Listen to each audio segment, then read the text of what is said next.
കർത്താവിൻ്റെ വിലയേറിയ നാമത്തിന് നന്ദിയോടെ വാഴ്ത്തുകയും സ്തുതിക്കുകയും ചെയ്യുന്നു. परमेश्वर की अति पवित्र नाम की स्तुति हो. നമുക്ക് ഒരുമിച്ച് ഇങ്ങനെ കൂടി വരുവാൻ ദൈവം വീണ്ടും ഒരു അവസരം നൽകിയ സ്തോത്രം. इस तरह एक साथ और एक संगति प्रभु ने हमारे जीवन में दिया, इसलिए प्रभु का धन्यवाद करते हैं. പ്രത്യേകിച്ച് കുറച്ച് വർഷങ്ങൾക്ക് ശേഷം വീണ്ടും ഇവിടെ വരുവാനായിട്ട് ദൈവം വഴിയൊരുക്കിയതിനോർത്ത് ദൈവത്തിന് നന്ദി പറയുന്നു. विशेष करके कुछ समय के बाद यहाँ पर फिर आने के लिए प्रभु ने मार्ग बनाया, उसके लिए प्रभु का धन्यवाद करते हैं. വളരെ അവിചാരിതമെന്നുള്ള നിലയിലാണ് ഇത്തവണ ഇവിടെ വരാനായിട്ട് കഴിഞ്ഞത്. विचार नहीं किया, इस तरह से यहाँ पर आया. കാരണം കഴിഞ്ഞ രണ്ടാഴ്ചകളായിട്ട് ഞങ്ങൾ ബീഹാറിലായിരുന്നു. पिछले 2 हफ्ते से आप लोग बिहार में थे. അവിടെയുള്ള പ്രവർത്തനങ്ങളിലും അവിടെയുള്ള ബൈബിൾ ക്ലാസ്സുകളുമൊക്കെ തിരക്കായതുകൊണ്ട് ഞാൻ ആദ്യം പറഞ്ഞു ഇവിടെ വരുന്നത് എനിക്ക് ബുദ്ധിമുട്ടായിരിക്കുമെന്ന്. वहाँ की सेवकाई और बाइबल अध्ययन में व्यस्त था, इसलिए पहले मैंने कहा यहाँ आना मुश्किल होगा. ഈ ശനിയാഴ്ച, അതായത് കഴിഞ്ഞ ശനിയാഴ്ച വൈകിട്ടാണ് ഞങ്ങൾ വീട്ടിൽ വന്നത്. ഞായറാഴ്ച വീണ്ടും ഇങ്ങോട്ട് യാത്ര തിരിക്കുന്നത് ഞങ്ങൾ ചിന്തിച്ചപ്പോൾ പെട്ടെന്ന് നടക്കുമെന്ന് എനിക്ക് സംശയമായിരുന്നു. അതുകൊണ്ട് ഞാൻ മെസ്സേജ് കൊടുത്തപ്പോൾ പറഞ്ഞിരുന്നു ഞാൻ ഇങ്ങനെ ലേറ്റായിട്ടാണ് ബീഹാറിൽ നിന്ന് എത്തുന്നത്, അതും വരുന്ന ട്രെയിനൊക്കെ റൈറ്റ് ടൈമിൽ എത്തിയെങ്കിലേ ഒക്കുള്ളൂ എന്നൊക്കെ. पिछले शनिवार को शाम को बिहार से केरल पहुंचे थे और वहां से इतवार के दिन यहाँ आना था, इसलिए जब मैंने संदेश भेजा मैंने कहा बिहार से जो हमारी गाड़ी आती है वो अगर देर हो गया या उस समय पे आएगा तो ही ये सब बन पाएगा.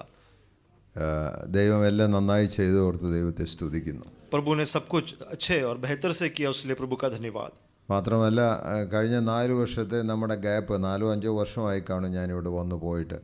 അത് എത്രയും പെട്ടെന്ന് നികത്താനും കഴിയുമെന്ന് എനിക്കറിയില്ല. और 4 साल का जो अंतराल के बाद जो यहाँ आया हूँ उसका जो अंतराल है वो कितना जल्दी भरपाई कर पाऊंगा ये मैं नहीं जानता. എന്തായാലും ദൈവസേനയിൽ നാം ആയിരിക്കുമ്പോൾ നമുക്ക് ഒരേ ഹൃദയവും ഒരേ മനസ്സും പങ്കുവെപ്പാനായിട്ട് ദൈവം കൃപ നൽകട്ടെ. लेकिन जब परमेश्वर की उपस्थिति में हम हैं तो एक ही हृदय और एक ही मन परमेश्वर में रखने के लिए प्रभु सहायता करे. ഞങ്ങൾ ബീഹാറിലായിരുന്നപ്പോൾ അവിടെയും ഇതേപോലെ 40 ദിവസത്തെ ഉപവാസ പ്രാർത്ഥന നടക്കുകയായിരുന്നു. जब बिहार में हम थे वहाँ पर भी 40 दिन का उपवास प्रार्थना चल रहा था. അവിടുത്തെ ലാസ്റ്റ് 5 ഡേയ്സ് എല്ലാവരും കൂടെ ഒരുമിച്ച് കൂടി മോത്തിഹാരി എന്ന് പറഞ്ഞ സ്ഥലത്തായിരുന്നു മീറ്റിംഗ് നടന്നത്. और आखिरी 5 दिन जो उपवास प्रार्थना का था मोतिहारी नाम जगह में सब एकत्रित हुए थे. അപ്പോൾ ഈ അവിടെ കുറഞ്ഞ ആളുകളെ വരുള്ളൂ, കൂടി വന്നാൽ 500 പേരെന്ന് പ്രതീക്ഷിച്ചിരുന്നു. പക്ഷെ 1000-ലേറെ ആളുകളായിരുന്നു അവിടെ കൂടിയത്. वहाँ पर कम लोग आते हैं, हमने अपेक्षा 500 लोगों का किया था, लेकिन लगभग 1000 लोग वहाँ इकट्ठे हुए. അവിടെ ഉള്ള ലോക്കൽസാണ് ഈ വരുന്നവരെല്ലാം. और वहाँ के निवासी लोग अधिकतर वहाँ आते हैं. ഞാൻ അവരോട് പറഞ്ഞ കാര്യം തന്നെ നിങ്ങളോടും പറയണമെന്നാണ് എൻ്റെ താല്പര്യം. और जो मैंने वहाँ उनसे कहा वही आप लोगों से भी कहना मैं इच्छा करता हूँ. ഈ ദൈവവചനം എൻ്റെ ജീവിതത്തിൽ പ്രായോഗികമാക്കാൻ ഞാൻ എന്താ ചെയ്യേണ്ടതെന്നാണ് ആ ദിവസങ്ങളിലൊക്കെ ഞങ്ങൾ ധ്യാനിച്ചുകൊണ്ടിരുന്നത്. उन दिनों में परमेश्वर का वचन मेरे जीवन में वास्तविक होने के लिए मुझे क्या करना चाहिए, व्यवहारिक तौर पर क्या होना चाहिए, ये हमने विचार किया. എന്നെ ആരും തെറ്റിദ്ധരിക്കരുത്. നമ്മുടെ പ്രാർത്ഥനകൾ പലപ്പോഴും വളരെ ഹിപ്പോക്രസിയാണ് പ്രാർത്ഥനയിലുള്ളത്. और कोई भी मुझे गलत नहीं समझना, कई मर्तबा हमारी प्रार्थनाएं जो है वो कपट होता है. നമ്മൾ പറയും കർത്താവ് എന്നെ രൂപപ്പെടുത്തണമെന്ന്, പക്ഷേ കർത്താവ് രൂപപ്പെടുത്താൻ തുടങ്ങുമ്പോൾ നമ്മൾ പറയണം അങ്ങനെയല്ല ഞാൻ ഉദ്ദേശിക്കുന്നതെന്നാണ്. हम कई बार प्रार्थना करते हैं कि परमेश्वर तू मुझे बना, लेकिन परमेश्वर जब बनाने लगता है हम कहते हैं नहीं, इस तरह से मुझे नहीं बना.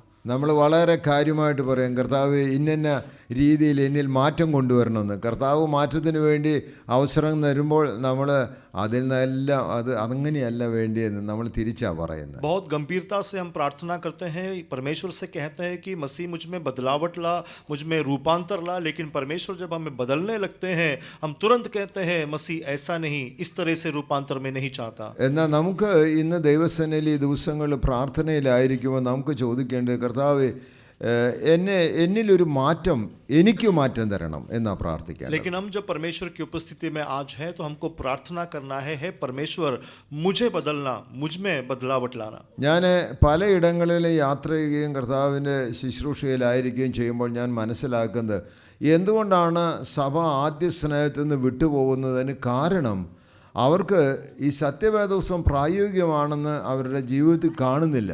कई जगहों में जब मैं जाता हूँ, कई सेवकाइयाँ जब करता हूँ, तो इन तमाम जगहों पर एक बात जो मुझे समझ आता है कि लोगों में पहले जैसा प्रेम क्यों नहीं है, क्योंकि परमेश्वर का वचन व्यवहारिक तौर पर अपने जीवन में हो सकता है, इस पर वो विश्वास नहीं करते। എന്നാൽ പ്രായോഗികമാക്കുന്ന 4-5 പേരുണ്ടെന്നൊരിൽ അവിടെ ഭയങ്കര ശക്തമായിട്ട് ഉണർവ് നടക്കുന്നതായിട്ട് ഞാൻ കാണുന്നു. लेकिन वचन के बातों को अपने जीवन में व्यवहारिक तौर पर अमल करने वाले 4 या 5 लोग अगर वहां है, वहां पर बहुत बड़ी बदारी होती है, हमने देखा है। നമ്മുടെ ജീവിതത്തിൽ വേണ്ടിയത് ഈ ദൈവവചനത്തിന് ജീവിതത്തിൽ പ്രാധാന്യത കൊടുക്കണം. हमारे जीवन में परमेश्वर के वचन को मुख्यता या फिर प्राथमिकता देना होना है। ഈ ദിവസങ്ങളിലെ എഫേസ്യ ലേഖനം 3-ാം അധ്യായത്തിന്റെ 19-ാം വാക്യം, കർത്താവേ അങ്ങയുടെ നിറവിനോളം നിറഞ്ഞു വരുവാൻ എന്നെ സഹായിക്കണമേ എന്നാണല്ലോ നമ്മൾ പ്രാർത്ഥിക്കുന്നത്. इन दिनों में एफेसियों की पत्री 3 जो उसका 19वां आयत है, परमेश्वर की उस प्रेम में भरपूरी में भरना, उसकी हमारी प्रार्थना है। ഈ എഫേസ്യ ലേഖനം വളരെ ചിന്തനീയമായിട്ടുള്ള ഒത്തിരി ധ്യാനത്തിന് വേണ്ടി ദൈവം ഇത് എനിക്ക് മുഖാന്തരമാക്കി. एफेसियों की पत्री जो है बहुत सी विचार करने के लिए, मनन करने के लिए प्रभु ने मुझे मौका दिया। പൗലോസ് അപ്പോസ്തലന്റെ കാരാഗൃഹത്തിൽ എഴുതപ്പെട്ട ലേഖനങ്ങളിൽ ഒന്നാണ് എഫേസ്യ ലേഖനം. प्रेरित पौलुस जब बंदीगृह में था तब लिखा हुआ एक पत्री है एफेसियों की पत्री। അതിലെ 1 മുതൽ 3 വരെയുള്ള അധ്യായങ്ങൾ പ്രത്യേകിച്ച് ഒരു പുതിയ കമ്മ്യൂണിറ്റി അല്ലെങ്കിൽ ന്യൂ കമ്മ്യൂണിറ്റി എങ്ങനെയാണ് ഒരു പുതിയ സമൂഹമായിട്ട് ജീവിക്കുക എന്നതിനെ കുറിച്ചാണ് പറയുന്നത്. और इसमें पहला अध्याय से तीसरे अध्याय तक एक नया समूह, उस समूह को कैसे जीना चाहिए उस बारे में वहां पर वार्ता किया है। 4 മുതൽ 6 വരെയുള്ള അധ്യായങ്ങളിൽ ഇവരുടെ അങ്ങനെയുള്ള കമ്മ്യൂണിറ്റിയുടെ അവരുടെ what should be their life എന്നതിനെ കുറിച്ചാണ് പറയുന്നത്. 4 से 6 तक ऐसा जो नया समूह है उनका जीवन कैसा होना चाहिए, किस प्रकार का होना चाहिए, उसके बारे में विवरण है। അത് വ്യക്തിപരമായ മാറ്റം വന്നവര്, സമൂഹത്തിൽ കുടുംബത്തിൽ മാറ്റം വന്നവര്, സഭയിൽ മാറ്റം വന്നവര്, സമൂഹത്തിൽ മാറ്റം വന്ന വ്യക്തികളായിട്ട് എങ്ങനെ ജീവിപ്പാനായിട്ട് കഴിയും. व्यक्तिगत तौर पर बदलाव उठाने से, पारिवारिक तौर पर बदलाव उठाने से, कलीसियाई तौर पर बदलाव उठाने से, सामूहिक तौर पर बदलाव उठाने से कैसे जिया जाता है, इस विषय में ആ 2 ഭാഗങ്ങളും ഒരുമിച്ച് ഒരു വാക്യത്തിൽ ഞാൻ പറയാമെങ്കിൽ അത് 2-ാം അധ്യായത്തിന്റെ 10-ാം വാക്യമാണ്. और दोनों ही भाग को एक साथ अगर हम बोल सकते हैं तो एफेसियों की पत्री 2 अध्याय उसका 10वां आयत है। അത് ഇങ്ങനെയാണ് നാം വായിക്കുന്നത്, നാം അവന്റെ കൈപ്പണിയായി സൽപ്രവർത്തികൾക്കായിട്ട് ക്രിസ്തയേശുവിൽ സൃഷ്ടിക്കപ്പെട്ടവരാകുന്നു. और वहाँ ऐसा लिखा है, क्योंकि हम उसके हाथों बनाए हुए मसीह यीशु के परमेश्वर से पहले ही तुम्हारे करने के लिए तैयार किया है। നാം ചെയ്തു പോരേണ്ടതിനെ ദൈവം അവ മുന്നൊരുക്കിയിരിക്കുന്നു. और हम वो करें इसलिए परमेश्वर ने पहले से हमको ठहराया है। ഈ എഫേസ്യ ലേഖനത്തിലെ നിങ്ങൾ ഈ ദിവസങ്ങളിലെ സീരീസ് ആയിട്ട് വായിക്കണം. അതിനകത്ത് ക്രിസ്തുവിൽ അല്ലെങ്കിൽ ഇൻ ക്രൈസ്റ്റ് എന്നുള്ള പ്രയോഗം എത്രയുണ്ടെന്ന് എണ്ണി നോക്കണം. एफेसियों की पत्री को इन दिनों में बहुत ही गंभीरता से आप लोग पढ़ना, और उसमें यीशु में कितने बार लिखा है, मसीह में कितने बार लिखा है, इसको गिनना। ക്രിസ്തുവിലായി തീരുക എന്നതിന്റെ അർത്ഥം എന്താണ്? यीशु मसीह में बनना या यीशु में होने का मतलब क्या है? അതുപോലെ തന്നെ നിങ്ങൾ ശ്രദ്ധിച്ച് വായിക്കുമ്പോൾ അവിടെ അതുകൊണ്ട് അല്ലെങ്കിൽ ആകയാൽ എന്നുള്ള പ്രയോഗം കാണാം. और इसी तरह से वहां पर इसलिए या ऐसा हो, ये भी लफ्ज इस्तेमाल किए गए हैं। അതിനെ ഇപ്പോൾ നമ്മുടെ മലയാള തനി നാടൻ ശൈലിയിൽ പറഞ്ഞാൽ പട്ടിയാണെന്ന് ഒരിക്കൽ കുരയ്ക്കുന്നതായിരിക്കണം. और मलयालम में अगर सही भाषा में उसको समझाने के लिए कहे, अगर कुत्ता है तो भौंकना है। അത് തിയോളജൈസ് ചെയ്താ പറഞ്ഞാൽ ഇൻഡിക്കേറ്റീവ് ആൻഡ് ഇംപെരറ്റീവ്, ഇതാണെങ്കിൽ ഇതുപോലെ ആയിരിക്കണം. उसका मतलब यही है, अगर ये है तो इसका स्वभाव ऐसा ही होना है।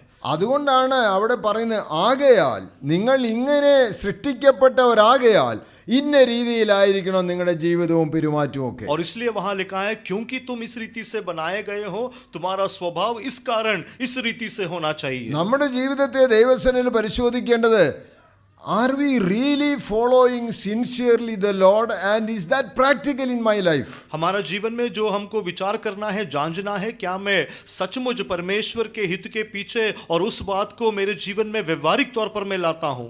അതല്ല, ഇതൊരു കൺസെപ്ച്വൽ ഫ്രെയിം വർക്കിൽ നമ്മുടെ തലയിലെല്ലാം ഉണ്ട്, പക്ഷേ പ്രായോഗികം അല്ല എന്ന് പറയുന്നവരാണോ? नहीं तो केवल एक सोच या एक विचारधारा के तौर पर हमारे सर पर होने से इस पर कोई उपयोग नहीं। യേശുവിനെ രക്ഷകനായി സ്വീകരിച്ച നിമിത്തം നമ്മുടെ ജീവിതത്തിൽ വന്ന മാറ്റം എന്താണ്? यीशु मसीह को उद्धारकर्ता के तौर पर स्वीकार करने से मेरे जीवन में क्या बदलाव आया? എന്നെ തെറ്റിദ്ധരിക്കാതിരിക്കാൻ വീണ്ടും എടുത്തു പറയുകയാണ്, സ്വർണവും മാലയും വളിയൊക്കെ മാറ്റി വെച്ചു, എന്നിട്ട് സിനിമ കാണുന്നില്ല, പാൻ കഴിക്കുന്നില്ല, മുറുക്കുന്നില്ല, ഇതുകൊണ്ട് ഒരുവൻ ക്രിസ്ത്യാനിയായെന്ന് ഞാൻ വിശ്വസിക്കുന്നില്ല. मुझे गलत मत समझना, लेकिन मसीह में आने से केवल जेवरात को निकालने से या दारू ना पीने से, तंबाकू ना खाने से या सिनेमा देखने ना जाने से कोई भी मसीह नहीं बनता। എന്നാൽ എങ്ങനെയാണ് ഒരുവൻ ക്രിസ്തുവിലായ നിമിത്തം ഉണ്ടാകുന്ന മാറ്റം?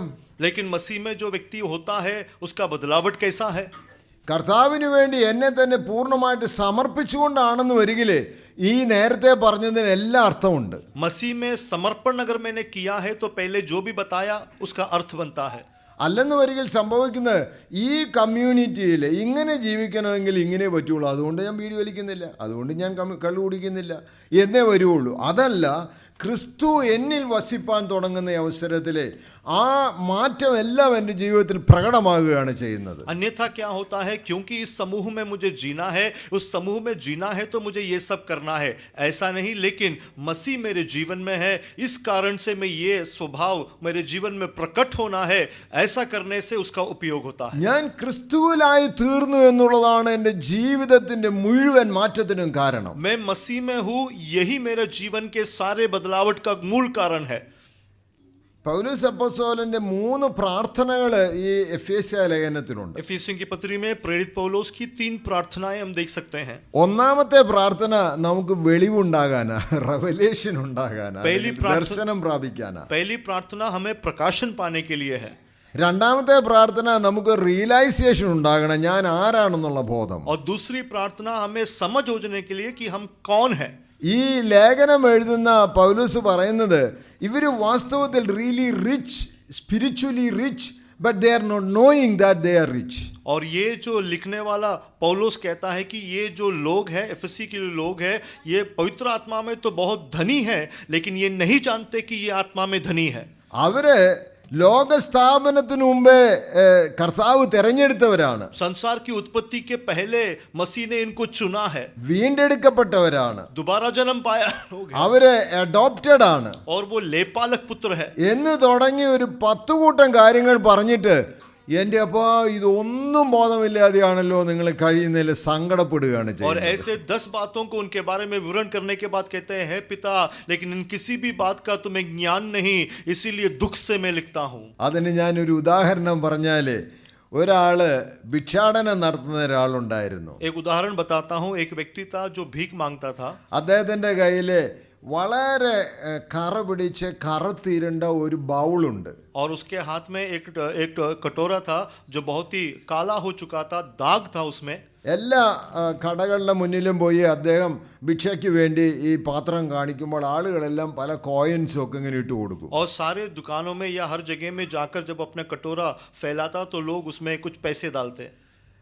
ഒരു സ്വർണം ഉണ്ടാക്കുന്ന അല്ലെങ്കിൽ ആഭരണങ്ങൾ ഉണ്ടാക്കുന്ന ഒരുവൻ്റെ കൊല്ലക്കടയിൽ ചെന്നപ്പോൾ അവനും ഒരു കോയിൻ ഇട്ടു. और एक सोना जो सोनार है उसके दुकान पे गया तो उसने भी एक सिक्का डाला। അദ്ദേഹം അത് ഇട്ടപ്പോൾ അദ്ദേഹത്തിന് ഒരു ശബ്ദം കേട്ടപ്പോൾ ഒരു വ്യത്യാസം തോന്നി. और जब उसका एक आवाज आया तो उसको उसमें एक कुछ फर्क महसूस हुआ। ഈ ഭിക്ഷാടനം നടന്ന ആളോട് പറഞ്ഞോളൂ, ആ പാത്രം ഒന്ന് തന്നെ ഞാനൊന്ന് നോക്കട്ടെന്ന്. और जो ये भिक्षु था उसको उस दुकानदार ने बोला, तुम्हारा जो ये कटोरा है वो तुम मुझे दे दो। അദ്ദേഹം പറഞ്ഞു, ഞാൻ തരികയില്ല ഇത്. उन्होंने कहा, नहीं, ये बर्तन में नहीं दूंगा। എൻ്റെ 4 തലമുറയായിട്ട് ഞങ്ങൾ ഭിക്ഷാടനം ചെയ്യുന്ന സാധനം ആർക്കും കൊടുക്കുകയില്ല. मेरी 4 पीढ़ी से इस पात्र में या इसमें हम भीख मांगते हैं, ये हम किसी को नहीं देंगे। പുള്ളിക്കാരൻ പറഞ്ഞു, തിരിച്ചു തരാം, ഞാനൊന്ന് നോക്കട്ടെ എന്ന് പറഞ്ഞ് അദ്ദേഹത്തെ നിർബന്ധിച്ച് അദ്ദേഹത്തെ ഒന്ന് വാങ്ങിച്ചു. दुकानदार ने कहा कि नहीं, मैं तुम्हें वापस दूंगा, मुझे केवल देखना है, तो जबरदस्ती उससे वो ले लिया। അദ്ദേഹം ഇതൊന്ന് ഉരച്ചു നോക്കിയിട്ട് പറഞ്ഞു, എൻ്റെ സുഹൃത്ത്, ഇയാൾ എന്തിനാ ഈ ഭിക്ഷാടനം പോകുന്നത്? और उसने उसको घिसकर देखा, कहा, अरे मेरा मित्र, तू क्यों भीख मांगता है? അത് തൂക്കി നോക്കിയിട്ട് പറഞ്ഞു, 4.5 കിലോ വരുന്ന തങ്കം കൊണ്ടുണ്ടാക്കിയ പാത്രമാണിത്. ഇറ്റ്സ് നോട്ട് ഓൺലി സ്വർണം, ബട്ട് എന്താ പറയണ്ടേ, അതിന് മൂല്യമുള്ള വളരെ വിലയുള്ള സ്വർണ്ണമാണിത്. तो उसने उसको उसको तोल कर देखा, कहा कम से कम 4.5 किलो का है और ये सोने का है. ഇത് വിറ്റ് കഴിഞ്ഞാൽ നിങ്ങൾക്ക് നല്ലൊരു മാൻഷൻ പണിത് നല്ല സുന്ദരമായിട്ട് ജീവിക്കാൻ, നിങ്ങളുടെ 10 തലമുറ ജീവിക്കാനുള്ള സാധനമാണ് ഇദ്ദേഹം ഇതുമായിട്ട് തെണ്ടാ നടക്കുന്നത്. और इसको अगर तुम बेच दोगे तो तुम एक अच्छा सा बंगला बना सकते हो. इतना ही नहीं, तुम्हारी 10 पीढ़ी जी सकते हो. ऐसा तुम्हारे हाथ में है, ये छोड़कर तुम ये लेकर भीख मांग रहे हो. വിഷമം തോന്നരുത്, നമ്മുടെ കയ്യിലുള്ളതിന് നിധിയെക്കുറിച്ച് പലപ്പോഴും നമുക്ക് അറിയില്ല. दुखी नहीं होना, कई बार हमारे हाथ में जो धन है उसके बारे में हम भी जानते नहीं हैं. സ്വർഗത്തിൽ എന്നേക്കും സ്ഥിരമായ ദൈവത്തിന്റെ വചനമാണ് നമ്മുടെ കയ്യിലുള്ളത്. स्वर्ग में हमेशा स्थिर ऐसा परमेश्वर का वचन हमारे हाथों में है. 1000 പൊൻവെള്ളി നാണ്യത്തേക്കാൾ മൂല്യമുള്ളതാണ് ഈ ദൈവവചനം. हजारों हजारों सोने के सिक्के से भी मूल्य रखने वाला ये परमेश्वर का वचन है. ഇത് വാസ്തവത്തിൽ അറിയാതെ നമ്മൾ ചെയ്യുന്നത് ഇതിനേക്കാൾ ബെറ്റർ ആയിട്ടുണ്ടോ എന്ന് പോയി അന്വേഷിക്കുന്നത് ഇതിനേക്കാൾ മോശമായിട്ടുള്ള. इसकी सच्चाई को ना जानते हुए इससे भी उत्तम चीज की खोज में जानते हैं और जो मिलता है वो इससे भी बदतर होता है. അതുകൊണ്ട് പൗലോസ് അപ്പോസ്തലൻ പ്രാർത്ഥിക്കുന്നത്, കർത്താവ് ഇവരെ കണ്ണൊന്ന് തുറന്നെങ്കിൽ നല്ലതായിരുന്നു. इसीलिए प्रेरित पौलुस प्रार्थना करते हैं कि मसीह इनकी आंखें खुल जाती तो अच्छा होता. അതാണ് 1 മുതൽ 3 വരെയുള്ള അധ്യായങ്ങളിൽ കാണുന്നത്. और 1 से 3 अध्याय तक हम ये देखते हैं. അതിനുള്ള പ്രാർത്ഥനയാണ് ആ 1-ാം അധ്യായത്തില് നമ്മൾ പ്രത്യേകിച്ച് കാണുന്നത്. 1-ാം അധ്യായത്തിന്റെ എഫേസ്യ ലേഖനം 1-ാം അധ്യായത്തിൽ തന്റെ പ്രാർത്ഥന ആരംഭിക്കുന്നത്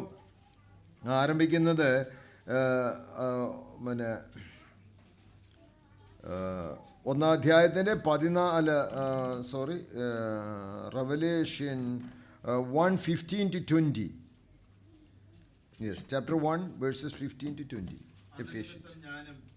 നിങ്ങൾക്ക് കർത്താവായ യേശുവിലുള്ള വിശ്വാസത്തെയും സകല വിശുദ്ധന്മാരോടുമുള്ള സ്നേഹത്തെയും കുറിച്ച് കേട്ടിട്ട് നിങ്ങൾക്ക് വേണ്ടി ഇടവിടാതെ സ്തോത്രം ചെയ്ത് എന്റെ പ്രാർത്ഥനയിൽ നിങ്ങളെ ഇടവിടാതെ സ്തോത്രം ചെയ്ത് നിങ്ങൾക്ക് വേണ്ടി പ്രാർത്ഥിക്കുക. तो निरंतर मैं धन्यवाद देख के तुम्हारे लिए प्रार्थना करता हूँ. ഞാൻ പറയും, പൗലോസ് അപ്പോസ്തലൻ ഫാസ്റ്റ് ചെയ്തിട്ടാ പ്രാർത്ഥിക്കുന്നത്. मैं कई बार कहता हूँ कि प्रेरित पौलुस जो है वो उपवास लेके प्रार्थना करता है. ഇത്രയും നല്ല അനുഭവങ്ങളുള്ളവരെ they are not knowing the sovereignty of God. That is the problem. इतना अच्छा अनुभव रखने वाले परमेश्वर की प्रभुता को नहीं समझ पाते. ദൈവം എങ്ങനെയാണ് ഇവരെ റിക്കൺസൈൽ ചെയ്ത് അവരുടെ അവന്റെ മക്കളാക്കി തീർന്നുള്ള ബോധമില്ല. परमेश्वर ने कैसे इनका मेल मिलाप करके इनको अपना संतान बनाया, इसके बारे में कोई सूदी नहीं. ഇതിനു വേണ്ടി ഒന്നും മുടക്കിയിട്ടില്ല. It is purely by grace. और इसके लिए कुछ भी मोल नहीं लिया है, पूरा अनुग्रह के कारण मिला है. നമ്മുടെ ജീവിതത്തിലെ വാസ്തവത്തിൽ നമുക്ക് കിട്ടേണ്ട ദർശനം ഇതാണ്, ദൈവം എന്നെ ആരായിട്ടാണ് കണ്ടത്. हमारे जीवन में हमें यही दर्शन पाना है कि परमेश्वर ने कैसा मुझे देखा है. 4-ാം വാക്യം മുതൽ ആരംഭിക്കുമ്പോൾ 1-ന്റെ 4-ാം വാക്യത്തിൽ വായിക്കുന്നത്, നാം തന്റെ സന്നിധിയിൽ വിശുദ്ധരും നിഷ്കളങ്കരുമാകേണ്ടതിന് അവൻ ലോകസ്ഥാപനത്തിന് മുമ്പേ നമ്മെ അവനിൽ തിരഞ്ഞെടുത്തു. जैसे हम उसमें जगत की उत्पत्ति के पहले से चुन लिया कि हम उसके सामने प्रेम में पवित्र और निर्दोष हो. ലക്ഷ്യം എന്താണ്? लक्ष्य क्या है? വിശുദ്ധരാകണം, നിഷ്കളങ്കരാകണം. पवित्र होना है, निर्दोष होना है. വിശുദ്ധരും നിഷ്കളങ്കരും എന്ന് പറഞ്ഞതിന്റെ അർത്ഥം എന്താണ്? पवित्र और निर्दोष होने का मतलब क्या है? ദൈവത്തിന് വേണ്ടി വേർതിരിക്കപ്പെട്ടവരാകണം. परमेश्वर के लिए अलग किए हुए लोग होना है. മറ്റൊന്നിനും ഞാൻ തയ്യാറില്ല. I am really separated for God. मैं और किसी के लिए भी तैयार नहीं हूं. मैं परमेश्वर के लिए अलग किया व्यक्ति हूं. ഞാൻ കഴിഞ്ഞ ഇടയ്ക്ക് ദൈവത്തിനെ ഇങ്ങനെ ധ്യാനിച്ചുകൊണ്ടിരുന്നപ്പോഴേ ഒത്തിരി ശക്തമായിട്ട് ദൈവാത്മാവ് എന്നോട് ഇടപെട്ട ഒരു വചനമായിരുന്നു ഉൽപ്പത്തി പുസ്തകം 17-ാം അധ്യായത്തിന്റെ 1-ാം വാക്യം. पिछले दिनों में जब मनन कर रहा था, परमेश्वर की आत्मा ने बहुत ही जोर से मेरे अंदर जो वचन दिया, उत्पत्ति का किताब 17 उसका 1. അത് ഏകദേശം 15-20 വർഷങ്ങൾക്ക് മുമ്പേ ദൈവാത്മാവ് എന്നോട് ഇടപെട്ട ഒരു വചനമായിരുന്നു. लगभग 15-20 साल के पहले पवित्र आत्मा ने मुझसे बात किया हुआ वचन था. അന്ന് എൻ്റെ PhD-യുടെ ഫൈനൽ ഡിഫൻസിന് വേണ്ടി ഞാൻ പോകാനായിട്ടിരിക്കുമ്പോൾ ഞാൻ വളരെ വിഷമത്തിലാണ്. കാരണം സാധാരണ ഞാൻ പോകുന്നിടത്തെല്ലാം എൻ്റെ ഭാര്യ ഓമന കൂടെ ഉണ്ടാകും. ആ അവസരത്തിൽ ഓമനയില്ല. എൻ്റെ മുഖത്ത് നോക്കി ചിരിക്കാൻ ആൾ കാണുമെന്ന് പോലും ഞാൻ സംശയിച്ചിട്ടാണ് പോകുന്നത്. उस समय में PhD जो आप कर रहे थे, उसका डिफेंस के लिए वो जा रहे थे. अक्सर जब जाते हैं तो उनकी धर्मपत्नी उनके साथ होते हैं, लेकिन एक डर था कि मुझे देखकर हंसने के लिए भी क्या कोई होगा. അത്ര പിന്നെ അപ്പോഴാണ് ദൈവാത്മാവ് ഈ വചനം എനിക്ക് തന്നത്. तब परमेश्वर ने ये वचन मुझे दिया. ആ വാക്യം ഒന്ന് നമുക്ക് വായിക്കാം. 17:1. 17 का 1. അബ്രാമിന് 99 വയസ്സായപ്പോൾ യഹോവ അബ്രാമിന് പ്രത്യക്ഷനായി അവനോട്, ആ ഞാൻ സർവശക്തിയുള്ള ദൈവമാകുന്നു, നീ എന്റെ മുൻപാകെ നടന്ന നിഷ്കളങ്കനായിരിക്കാം. ഈ വാക്യം വളരെ ശ്രദ്ധിക്കണം കേട്ടോ. इस आयत को बहुत गौर करना. എത്രാമത്തെ വയസ്സിലാ?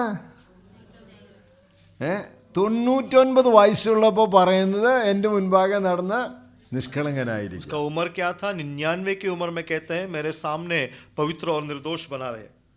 ഒരു യുവാവായിരിക്കും പറഞ്ഞാൽ പിന്നെയും മനസ്സിലാക്കാം. जब एक जवान था तब कहा होता तो फिर भी हम समझ पाते. 99 years old, 99 വയസ്സ്. 99 की उम्र में എന്നിട്ട് പറയുന്നത് നീ എൻ്റെ മുൻപാകെ നടന്ന നിഷ്കളങ്കനായിരിക്കും. फिर कहता है तू मेरे सामने निर्दोष होकर चल. അവിടെ നിഷ്കളങ്കനായിരുന്നെങ്കിൽ മാത്രമേ ദൈവസന്നിധിയിൽ അവൻ്റെ മുൻപാകെ നടക്കാനായിട്ട് പറ്റുള്ളൂ. वहां पर अगर निर्दोष हो तो ही परमेश्वर की उपस्थिति में उसके सामने चल सकता है. എന്താ ഈ നിഷ്കളങ്കൻ എന്ന് പറഞ്ഞതിൻ്റെ അർത്ഥം എന്താ? निर्दोष होने का मतलब क्या है? എന്താ ചോദ്യം? വാസ്തവത്തിൽ ഇത് ആരോടും വിഷമമില്ലാതെ ആരോടും ഭാരമില്ലാതെ കഴിയുന്ന ഒരു നിഷ്കളങ്ക ഹൃദയത്തിൻ്റെ ഉടമയായെങ്കിൽ മാത്രമേ ദൈവസന്നിധിയിൽ നടക്കാൻ പറ്റുള്ളൂ. मतलब किसी के प्रति कोई भी शिकायत नहीं, किसी के प्रति कोई मनमुटाव नहीं, और हमारा हृदय अगर साफ हो तो ही परमेश्वर के सामने निर्दोष होकर चल सकते हैं. ഇതൊന്ന് മനസ്സിലാക്കാനായിട്ട് നിങ്ങൾ സങ്കീർത്തനം 15 ഒന്ന് വായിച്ചേ. और ये समझने के लिए भजन संहिता 15 पढ़े. ഞാൻ അതിന് ടൈറ്റിൽ കൊടുക്കുന്നത് who can be the guest of God എന്ന 15-ാം അധ്യായത് 15 സങ്കീർത്തനം 15. भजन संहिता 15. ആ ആ നിഷ്കളങ്കനായി നടന്ന് നീതി പ്രവർത്തിക്കുകയും അപ്പോൾ അവിടുത്തെ ക്വാളിറ്റിയാണ് പറയുന്നത് അല്ലേ? ഏത് രീതിയിലായിരിക്കണമെന്നല്ലേ പറയുന്നത്? तो वहां पर जो है परमेश्वर के पवित्र मंदिर में कौन वास करेगा उनका गुण के बारे में बताया है. അത്രയുള്ള ഒരാൾക്കാണ് ദൈവത്തിന്റെ നിവാസത്തിലേക്ക് ചേർന്ന് ചെന്ന് താമസിക്കാൻ പറ്റുള്ളൂ. तो केवल वैसा गुण रखने वाला एक व्यक्ति ही परमेश्वर के उस पवित्र पर्वत पर चढ़कर रह सकता है. അതുകൊണ്ടാണ് ഞാൻ പറയുന്നത് who can be the guest of God. ദൈവത്തിന്റെ അതിഥി ആയിരിക്കാൻ ആർക്കാ കഴിയുക? इसलिए मैंने कहा परमेश्वर का अतिथि कौन बन सकता है. ഒരു വിധത്തിൽ പറഞ്ഞാൽ ദൈവത്തിന്റെ ഹൃദയം പങ്കുവെക്കാൻ തയ്യാറുണ്ടെങ്കിലേ പറ്റുള്ളൂ എന്നർത്ഥം. एक रीति से कहा जाए तो परमेश्वर का मन जो रख सकता है वो ही. ഇവിടെ എബ്രാമിന് 99 വയസ്സായപ്പോൾ ദൈവം അവനെ പ്രത്യക്ഷനായിട്ട് പറഞ്ഞു, ഞാൻ സർവശക്തിയുള്ള I am the El Shaddai, I am the almighty God എന്ന് പ്രത്യക്ഷനായിട്ടാണ് പറഞ്ഞത്. इब्राहिम को 99 की उम्र में प्रकट होकर परमेश्वर कहता है मैं सर्वशक्तिमान परमेश्वर. ദൈവം സർവശക്തിമാനായിട്ടുള്ള ദർശനമുണ്ടെന്ന് ഒരിക്കലും പിന്നെ എന്തിനെങ്കിലും കുറിച്ച് ഭാരപ്പെടണോ? और परमेश्वर सर्वशक्तिमान है ये दर्शन हमारे मन में है तो फिर किसी चीज के लिए डरना जरूरी है?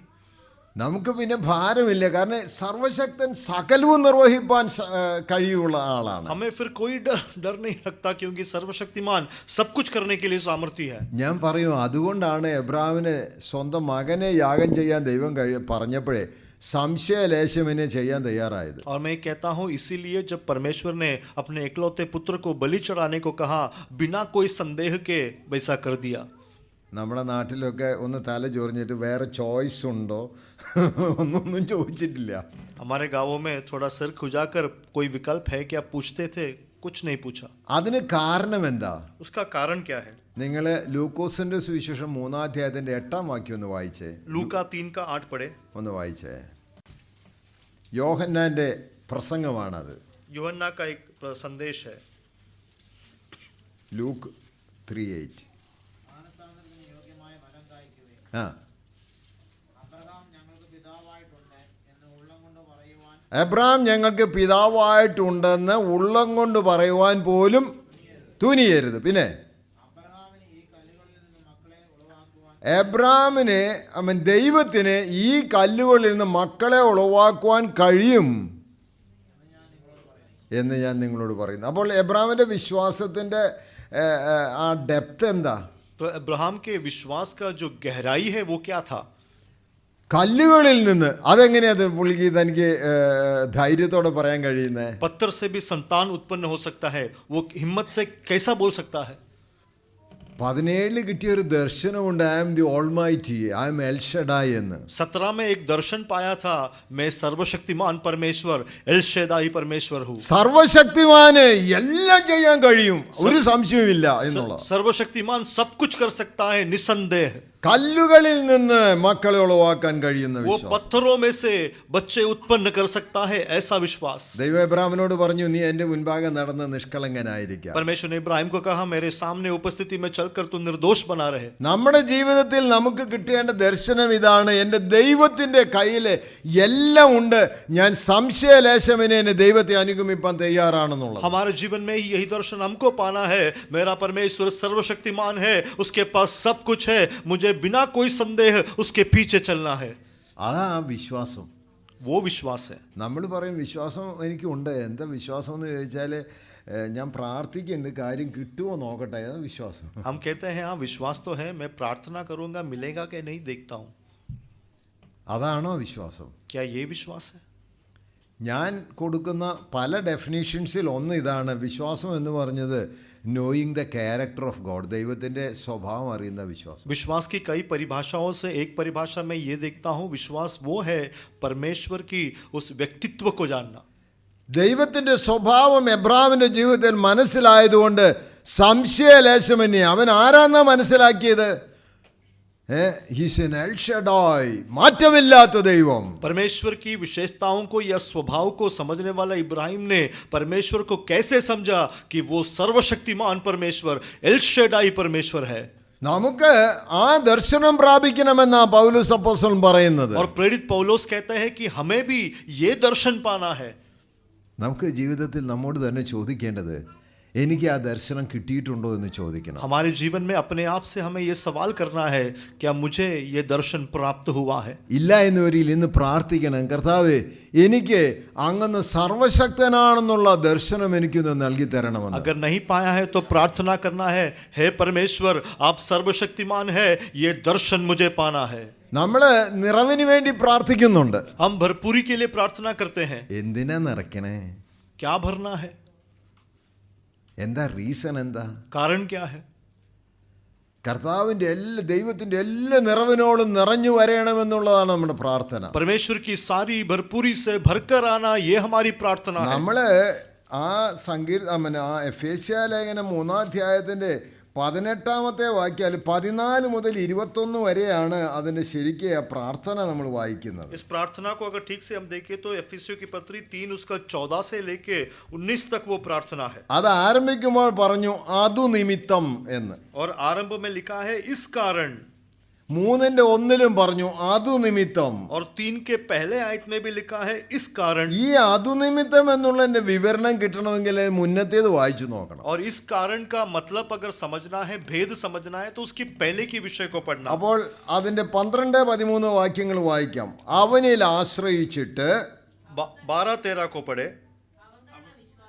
ആ നമുക്ക് ധൈര്യവും പ്രവേശനവും ഉണ്ട്.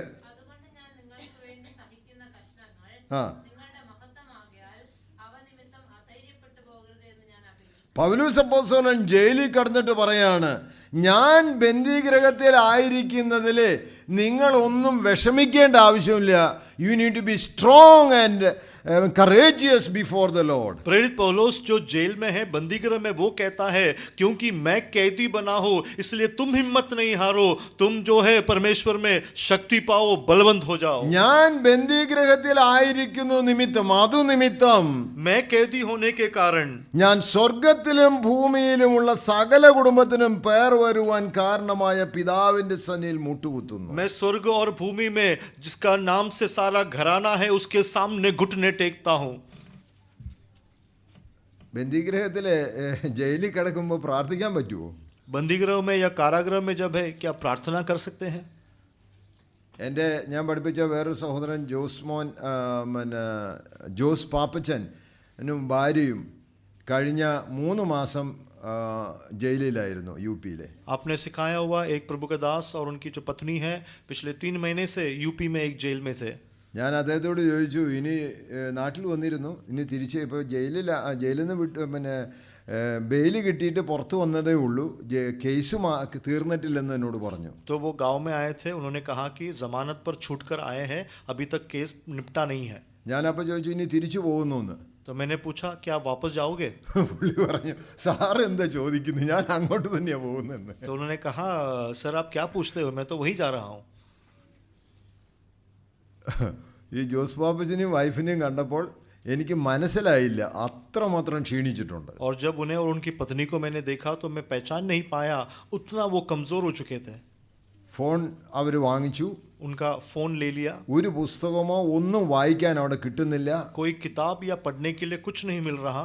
വല്ല ഉണക്ക റൊട്ടി വല്ലപ്പോഴും തരും, അതല്ലാണ്ട് വേറെ ഒന്നുമില്ല. कोई सूखा रोटी कभी कभी दे देते हैं, वरना वो भी नहीं. അപ്പോൾ പുള്ളിക്കാരൻ പറയായിരുന്നു കർത്താവിനോട് പ്രാർത്ഥിക്കാനും ദൈവത്തിൽ നിന്ന് ശക്തി പ്രാപിക്കാനും അതെല്ലാം മുഖാന്തരമായി തീർന്നു, അതുകൊണ്ടാണ് ഞാൻ ഇന്നും ജീവിക്കുന്നതെന്ന്. तो कहते हैं कि लेकिन उन सब के कारण परमेश्वर से प्रार्थना करने के लिए और बल पाने के लिए मुझे वहां पर सहायता मिला और उसी कारण मैं आज जीवित हूँ. പൗലോസ് അപ്പോസ്തലൻ ബന്ദിഗൃഹത്തിൽ കിടന്നിട്ട് താൻ പറയുന്നത് ഞാൻ നിങ്ങൾക്ക് വേണ്ടി പ്രാർത്ഥിക്കുകയാണെന്ന്. प्रेरित पौलुस बंदीगृह में होकर कहता है मैं तुम्हारे लिए प्रार्थना कर നിങ്ങൾ रहा हूँ, ധൈര്യമായിരിക്കണം. तुम बलवंत रहो.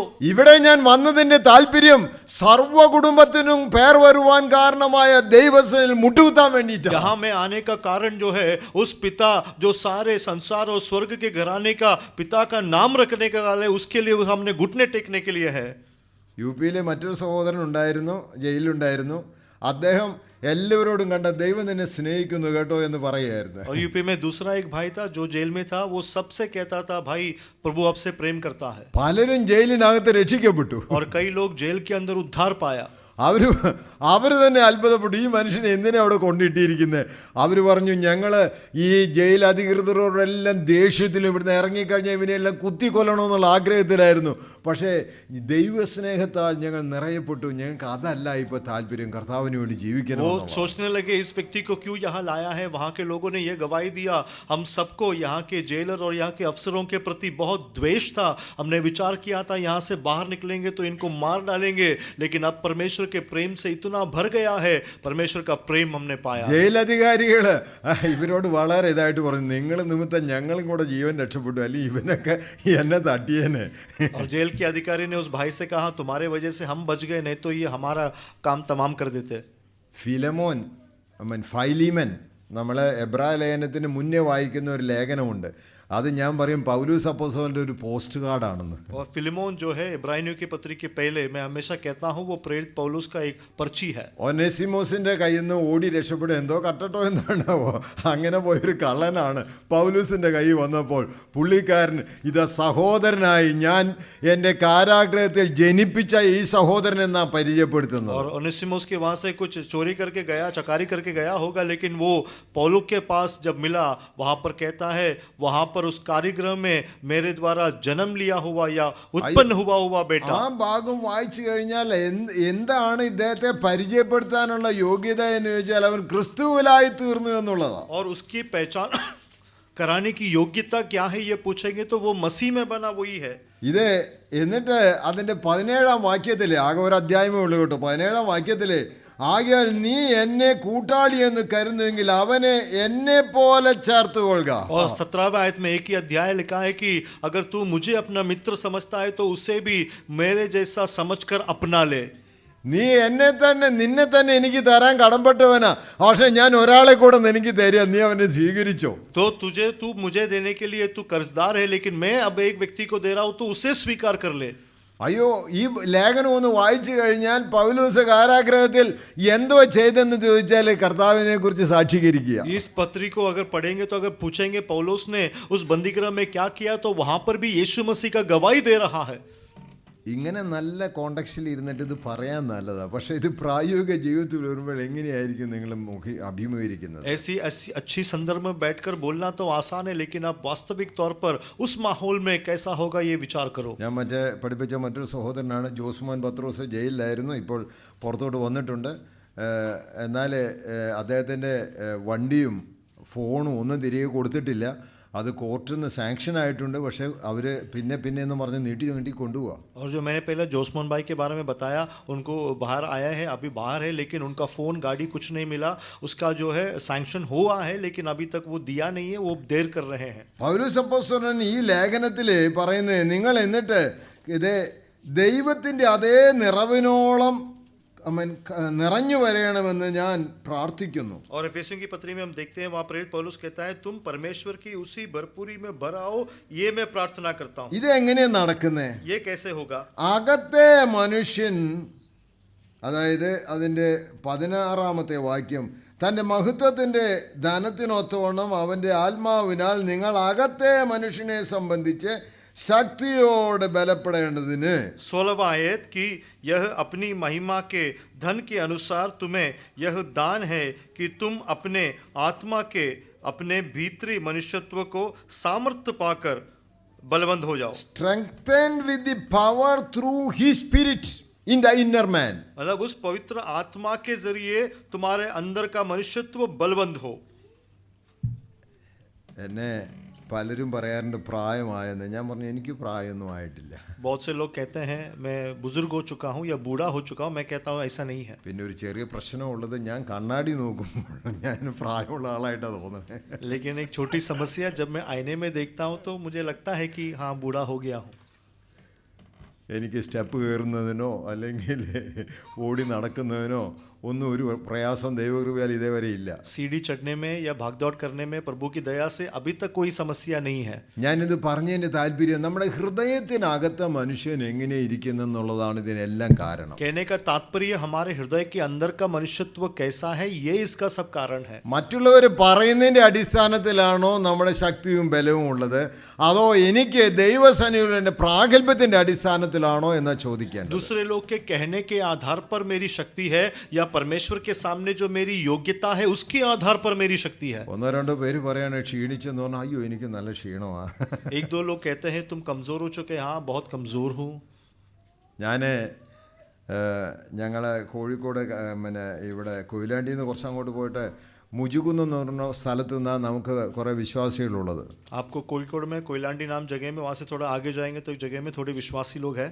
അവിടെ പല രീതികളിൽ ഞങ്ങൾ മീറ്റിംഗ് നടത്താറുണ്ട്. ഒരു ദിവസം ഞങ്ങൾ അവിടെ ട്രാക്റ്റ് ഇങ്ങനെ കൊടുത്ത് ഓരോ വീടുകളിലും ട്രാക്റ്റ് കൊടുക്കാനായിട്ട് പോകുമായിരുന്നു. और वहाँ पर हम कई मीटिंग करते हैं, संगतियाँ करते हैं. एक बार वहाँ पर ऐसा पर्ची देते हुए चल रहे थे. അപ്പോൾ ഒത്തിരി സ്റ്റെപ്പൊക്കെ കയറി അങ്ങ് ചെല്ലേണ്ട ഒരു വീട് ഇച്ചിരി ഇത് കണ്ടു. അപ്പോൾ ഞങ്ങൾ അന്ന് കുറേ നടന്നിട്ടാണ്, ഒരു 10-18 കിലോമീറ്റർ അന്ന് നടന്നു. ഒരു ട്രാക്ക് ഡിസ്ട്രിബ്യൂഷനും അവസാനം വൈകിട്ട് ഒരു ഓപ്പൺ എയർ മീറ്റിംഗും ഉണ്ട്. അപ്പോൾ അതിന് ആളുകളെ വിളിക്കുകയാണ് ചെയ്യുന്നത്. तो एक घर था वहाँ पर जिसको बहुत ऊंचाई पर था, कई सीढ़ियाँ चढ़कर पहुँचना था. तो वहाँ पर पर्ची बांट रहे थे क्योंकि शाम को एक ओपन एयर मीटिंग था, उसमें सबको आमंत्रण कर रहे थे. ഈ വീട്ടിലേക്ക് അങ്ങ് കയറി ചെന്നപ്പോൾ അവിടെ പ്രായമുള്ള ഒരാൾ നിൽക്കുന്നു. ഞാനൊരു ട്രാക്റ്റ്, ഒരു പ്രത്യേക കാര്യം പറയാൻ വന്നതാണെന്നും പറഞ്ഞേച്ച് ഞാൻ ട്രാക്റ്റ് കൊടുത്തേച്ച് ഞാൻ ചോദിച്ചു തിണ്ണെ കയറിയിട്ട് ഇരുന്നോട്ടെന്നോ. പിന്നെ ഇരുന്നോന്ന്. जब वो सीढ़ी पे चढ़ के गया, वहाँ पर एक बुजुर्ग व्यक्ति था. मैंने पर्ची दिया, अपने बात को बताई और मैंने बोला कुछ देर में बैठ सकता हूँ. उन्होंने कहा हाँ बैठो कोई बात नहीं. അദ്ദേഹം ചോദിച്ചു വെള്ളം എന്തെങ്കിലും വേണം? ഞാൻ പറഞ്ഞു വെള്ളമൊന്നും വേണ്ട. उन्होंने पूछा पानी चाहिए? मैंने कहा नहीं पानी नहीं चाहिए. അപ്പോൾ എന്നോട് ചോദിച്ചു, ഈ പ്രായകാലത്ത് ഈ ട്രാക്റ്റുമായിട്ട് ഇങ്ങനെ വരേണ്ട ആവശ്യമുണ്ടായിരുന്നോ എന്ന് അദ്ദേഹം എന്നോട് ചോദിച്ചു. तो उन्होंने पूछा कि ऐसी अवस्था में, इस बुजुर्ग अवस्था में यहाँ चढ़कर आकर ये पर्ची देना क्या जरूरी था? അപ്പോൾ ഞാൻ ചോദിച്ചു നമുക്ക് എത്ര പ്രായമായെന്ന്. तो मैंने उनसे पूछा कि आपका उम्र कितना है? പുള്ളി കൈയൊക്കെ ഇങ്ങനെ വിറച്ചുകൊണ്ട് പറഞ്ഞു 67. तो वो हाथ वगैरह कांपते हुए उन्होंने कहा कि 67. എന്നോട് ചോദിച്ചു എത്രയുണ്ടെന്ന്. मुझसे पूछा आपका उम्र क्या है? ഞാൻ പറഞ്ഞു 72. मैंने कहा 72. പുള്ളിക്കാരൻ പറഞ്ഞു ഇവിടുന്ന് പുറത്തോട്ട് എനിക്ക് ഇറങ്ങാൻ പറ്റുകയില്ല, അത്ര ക്ഷീണനാ ഞാൻ. उन्होंने कहा मैं यहाँ से बाहर भी निकल नहीं सकता, उतना कमजोर हूँ. ഞാനിത് പറഞ്ഞതിൻ്റെ താല്പര്യം, कहने का तात्पर्य നമുക്ക് നമ്മുടെ ഇന്നർ മനുഷ്യനുണ്ടല്ലോ, അകമയുള്ള മനുഷ്യൻ, അവൻ ശക്തിപ്പെടണം. हमारी अंदर की जो मनुष्यत्व है, हमारी अंदर का जो मानव है, वो जो है बलवंत होना है. നമ്മൾ ഭക്ഷണം കഴിച്ചാൽ പുറമേയുള്ള ശരീരം ശക്തിപ്പെടും. हम खाना खाने से हमारा बाहर का शरीर जो है वो बलवंत होगा. എന്നാൽ ദൈവ സാന്നിധ്യത്തിൽ ഇരുന്നാലുണ്ടല്ലോ നമ്മുടെ ഇന്നർ മനുഷ്യൻ, അകമയുള്ള മനുഷ്യൻ ശക്തിപ്പെടും. लेकिन अगर परमेश्वर की उपस्थिति में हम बैठते हैं तो हमारी भीतर का जो मनुष्यत्व है वो बल पाता है. കൊലോസ്യ ലേഖനം 1-ാം അധ്യായത്തിന്റെ 11-ാമത്തെ വാക്യം ഒരാളൊന്ന് വായിച്ച്. कोलोसियों की पत्री 1 उसका 11 पढ़े. 1:11. Strengthened with all might according to his glorious power, ആ, for all patience and long suffering with joy. സകല സഹിഷ്ണുതയിലും ദീർഘക്ഷമയുമായി അവൻ്റെ മഹത്വത്തിൻ്റെ വല്ലഭത്തിന് തക്കവണ്ണം പൂർണ്ണ ശക്തിയോടെ ബലപ്പെടേണ്ടതിന് വിശുദ്ധന്മാർക്ക് വെളിച്ചത്തുള്ള അതിനൊക്കെ വേണ്ടിയാണ് ദൈവം എന്നെ അവിടെ ആക്കി വെച്ചിരിക്കുന്നതെന്നാണ് പൗലോസ് ഇവിടെ പറയുന്നത്. उसकी महिमा की शक्ति के अनुसार हाँ। सब प्रकार की सामर्थ्य से बलवान होते जाओ, यहाँ तक कि आने के हाथ के साथ हर प्रकार की धीरज और सहनशीलता दिखा सको. നമ്മുടെ ഹൃദയത്തിൻ്റെ അകത്ത് വാസ്തവത്തിൽ ദൈവാത്മാവിൻ്റെ പ്രവർത്തനത്തിന് വേണ്ടി നാം വിട്ടുകൊടുത്തിട്ടുണ്ടോ എന്ന ചോദ്യം. तो हमारे हृदय के अंदर परमेश्वर की आत्मा कार्य करने के लिए हमने छूट दिया है नहीं, ये सोचना है. പരിശുദ്ധാത്മാവിൻ്റെ പ്രവർത്തനം നമ്മുടെ ഹൃദയങ്ങളിൽ നടക്കുമ്പോഴാണ് നമ്മുടെ അന്തരീയങ്ങളെല്ലാം ശക്തിപ്പെട്ട് കർത്താവിന് വേണ്ടി ജീവിപ്പാനായിട്ട് കഴിയുന്നത്. पवित्र आत्मा का कार्य जब हमारे अंदर होता है तो हमारे सारे जो अंग है वो शक्ति पाकर परमेश्वर के लिए इस्तेमाल हो सकता है. നമ്മൾ അപ്പോസ്തല പ്രവൃത്തി 1:8 നിങ്ങൾ ശക്തി ലഭിച്ചിട്ട് യഹൂദിയിലും യെരുശലേമിലും ശമരിയിലും ഭൂമിയുടെ അറ്റത്തോളം എൻ്റെ സാക്ഷികളാകുമെന്ന് പറയുന്നുണ്ട്. प्रेरितों का काम 1:8 में हम देखते हैं, तुम ऊपर से शक्ति पाकर यरूशलेम में और संसार की चारों ओर जाकर मेरे गवाह बनोगे. അവിടെ നിങ്ങൾ ശക്തി ലഭിച്ചിട്ട് അന്യഭാഷ പറയുന്നതല്ല എഴുതിയത്. वहां पर शक्ति पाकर तुम अन्य भाषा बोलोगे नहीं लिखा है. അവിടെ നിങ്ങൾ ശക്തി ലഭിച്ചിട്ട് സാക്ഷിയാകുമെന്നാണ് പറഞ്ഞത്. वहां पर शक्ति पाकर तुम गवाह बनोगे लिखा ഈ है. സാക്ഷി എന്ന് പറഞ്ഞതിൻ്റെ അതിൻ്റെ ഗ്രീക്കിലെ അവിടെ എഴുതിയിരിക്കുന്ന മാർട്ടൂറിയ എന്ന ഗ്രീക്ക് പദമാണ്. അതിൽ നിന്ന് മാർട്ടിയർ എന്നുള്ള പദം ഉണ്ടായത്. और जो ग्रीक में जो उसका अनुवाद है वो मार्टियोरा है, जिसका अंग्रेजी में मार्टिर या शहीद होना है. ആ, മാർട്ടിയർ എന്ന് പറഞ്ഞതിൻ്റെ അർത്ഥം നമുക്കറിയാമല്ലോ. ഒരു സത്യത്തിന് വേണ്ടി ജീവൻ കൊടുക്കാൻ തയ്യാറുള്ളവനാണ് മാർട്ടിയർ. शहीद होने का मतलब सच्चाई के लिए, सत्य के लिए जो अपने जीवन को त्यागने के लिए तैयार है उसे शहीद कहते हैं. അപ്പോൾ അങ്ങനെയെന്ന് വരികില് ശക്തി എന്തിനു വേണ്ടിയിട്ടാ? अगर ऐसा हो तो शक्ति किस लिए है? മരിക്കാൻ. मरने के लिए. ഇക്കാര്യം ബുദ്ധിമുട്ടാ ചിന്തിക്കാൻ അല്ലേ? ये सोचना थोड़ा मुश्किल है. ഞാൻ ഇങ്ങനെ പറയാറുണ്ട്, മരിക്കാൻ വലിയ വിഷമമില്ല, ഒരു 2-10 മിനിറ്റ് ഉണ്ടായാൽ മതി. मरना मुश्किल नहीं है, 10 मिनट का काम है. എന്നാൽ ജീവിക്കാനാ ബുദ്ധിമുട്ട്. लेकिन जीना मुश्किल है. ജീവിക്കുന്ന പ്രയാസം. जीने के लिए मुश्किल है. ജീവിക്കണമെന്ന് വരികില് ദിനം ദിനം നമ്മുടെ ജീവിതത്തിൽ വേണ്ടിയ മാറ്റങ്ങൾക്ക് ഏൽപ്പിച്ചു കൊടുത്താൽ മാത്രമേ ക്രിസ്തീയ ജീവിതം നയിപ്പാൻ കഴിയൂ. अगर जीना है तो प्रतिदिन हमारे जीवन में जो बदलावट होना है उसके लिए समर्पण करते हैं तो ही मसीह जीवन संभव है. അതാണ് പൗലോസ് അപ്പോസ്തലൻ കൊരിന്ത്യർക്ക് ലേഖനം എഴുതുമ്പോൾ 15-ാം അധ്യായത്തിന്റെ 52-ാമത്തെ വാക്യമാണെന്ന് തോന്നുന്നു. നോക്കാം. 15-ാം അധ്യായം, അതായത് 1 Corinthians chapter 15 पहली कुरिन्ती 15 അതിൻ്റെ 31 verse 31. उसका 31 15 का 31. സഹോദരന്മാരെ, നമ്മുടെ കർത്താവായ യേശുക്രിസ്തു ക്രിസ്തുയേശുവിങ്കൽ എനിക്ക് നിങ്ങളിലുള്ള പ്രശംസയാണ്. ഞാൻ ദിവസേന മരിക്കുന്നു. मैं प्रतिदिन मरता हूँ. പൗലോസ് ജീവിക്കുന്നുണ്ടോ? क्या पौलुस जीता है? താൻ ജീവിക്കുന്നു. എന്താ ഈ മരിക്കുക എന്ന് പറഞ്ഞ അർത്ഥം എന്താ? और मरने का ये मतलब या अर्थ क्या है? There are certain areas which I am completely denying myself and following the Lord. कुछ ऐसे जगह हैं जहां पर मुझे पूर्ण रूप से उसको इनकार करके परमेश्वर के पीछे पूर्ण रूप से हो लेना है. നമ്മുടെ ജീവിതത്തോട് നമ്മോട് ചോദിക്കേണ്ടത് ഏതെല്ലാമാണ് ഇനിയും മരിക്കാത്ത ഭാഗങ്ങളുള്ളത്? हमारे जीवन में हमको सवाल करना है, मेरे जीवन के ऐसी कौन सी पहलू है जो अभी तक मरा नहीं है. ചിലര് ക്ഷുപ്രകോപികളാ. कुछ लोग बहुत उग्र क्रोध करते हैं. എന്ത് പറഞ്ഞാലും ദേഷ്യം. कुछ भी बोलो तो गुस्सा आता है. ഒന്നിനും ഇഷ്ടമില്ല, कुछ अच्छा नहीं लगता, ഒന്നിനും തൃപ്തിയില്ല. किसी में भी संतृप्त नहीं होते.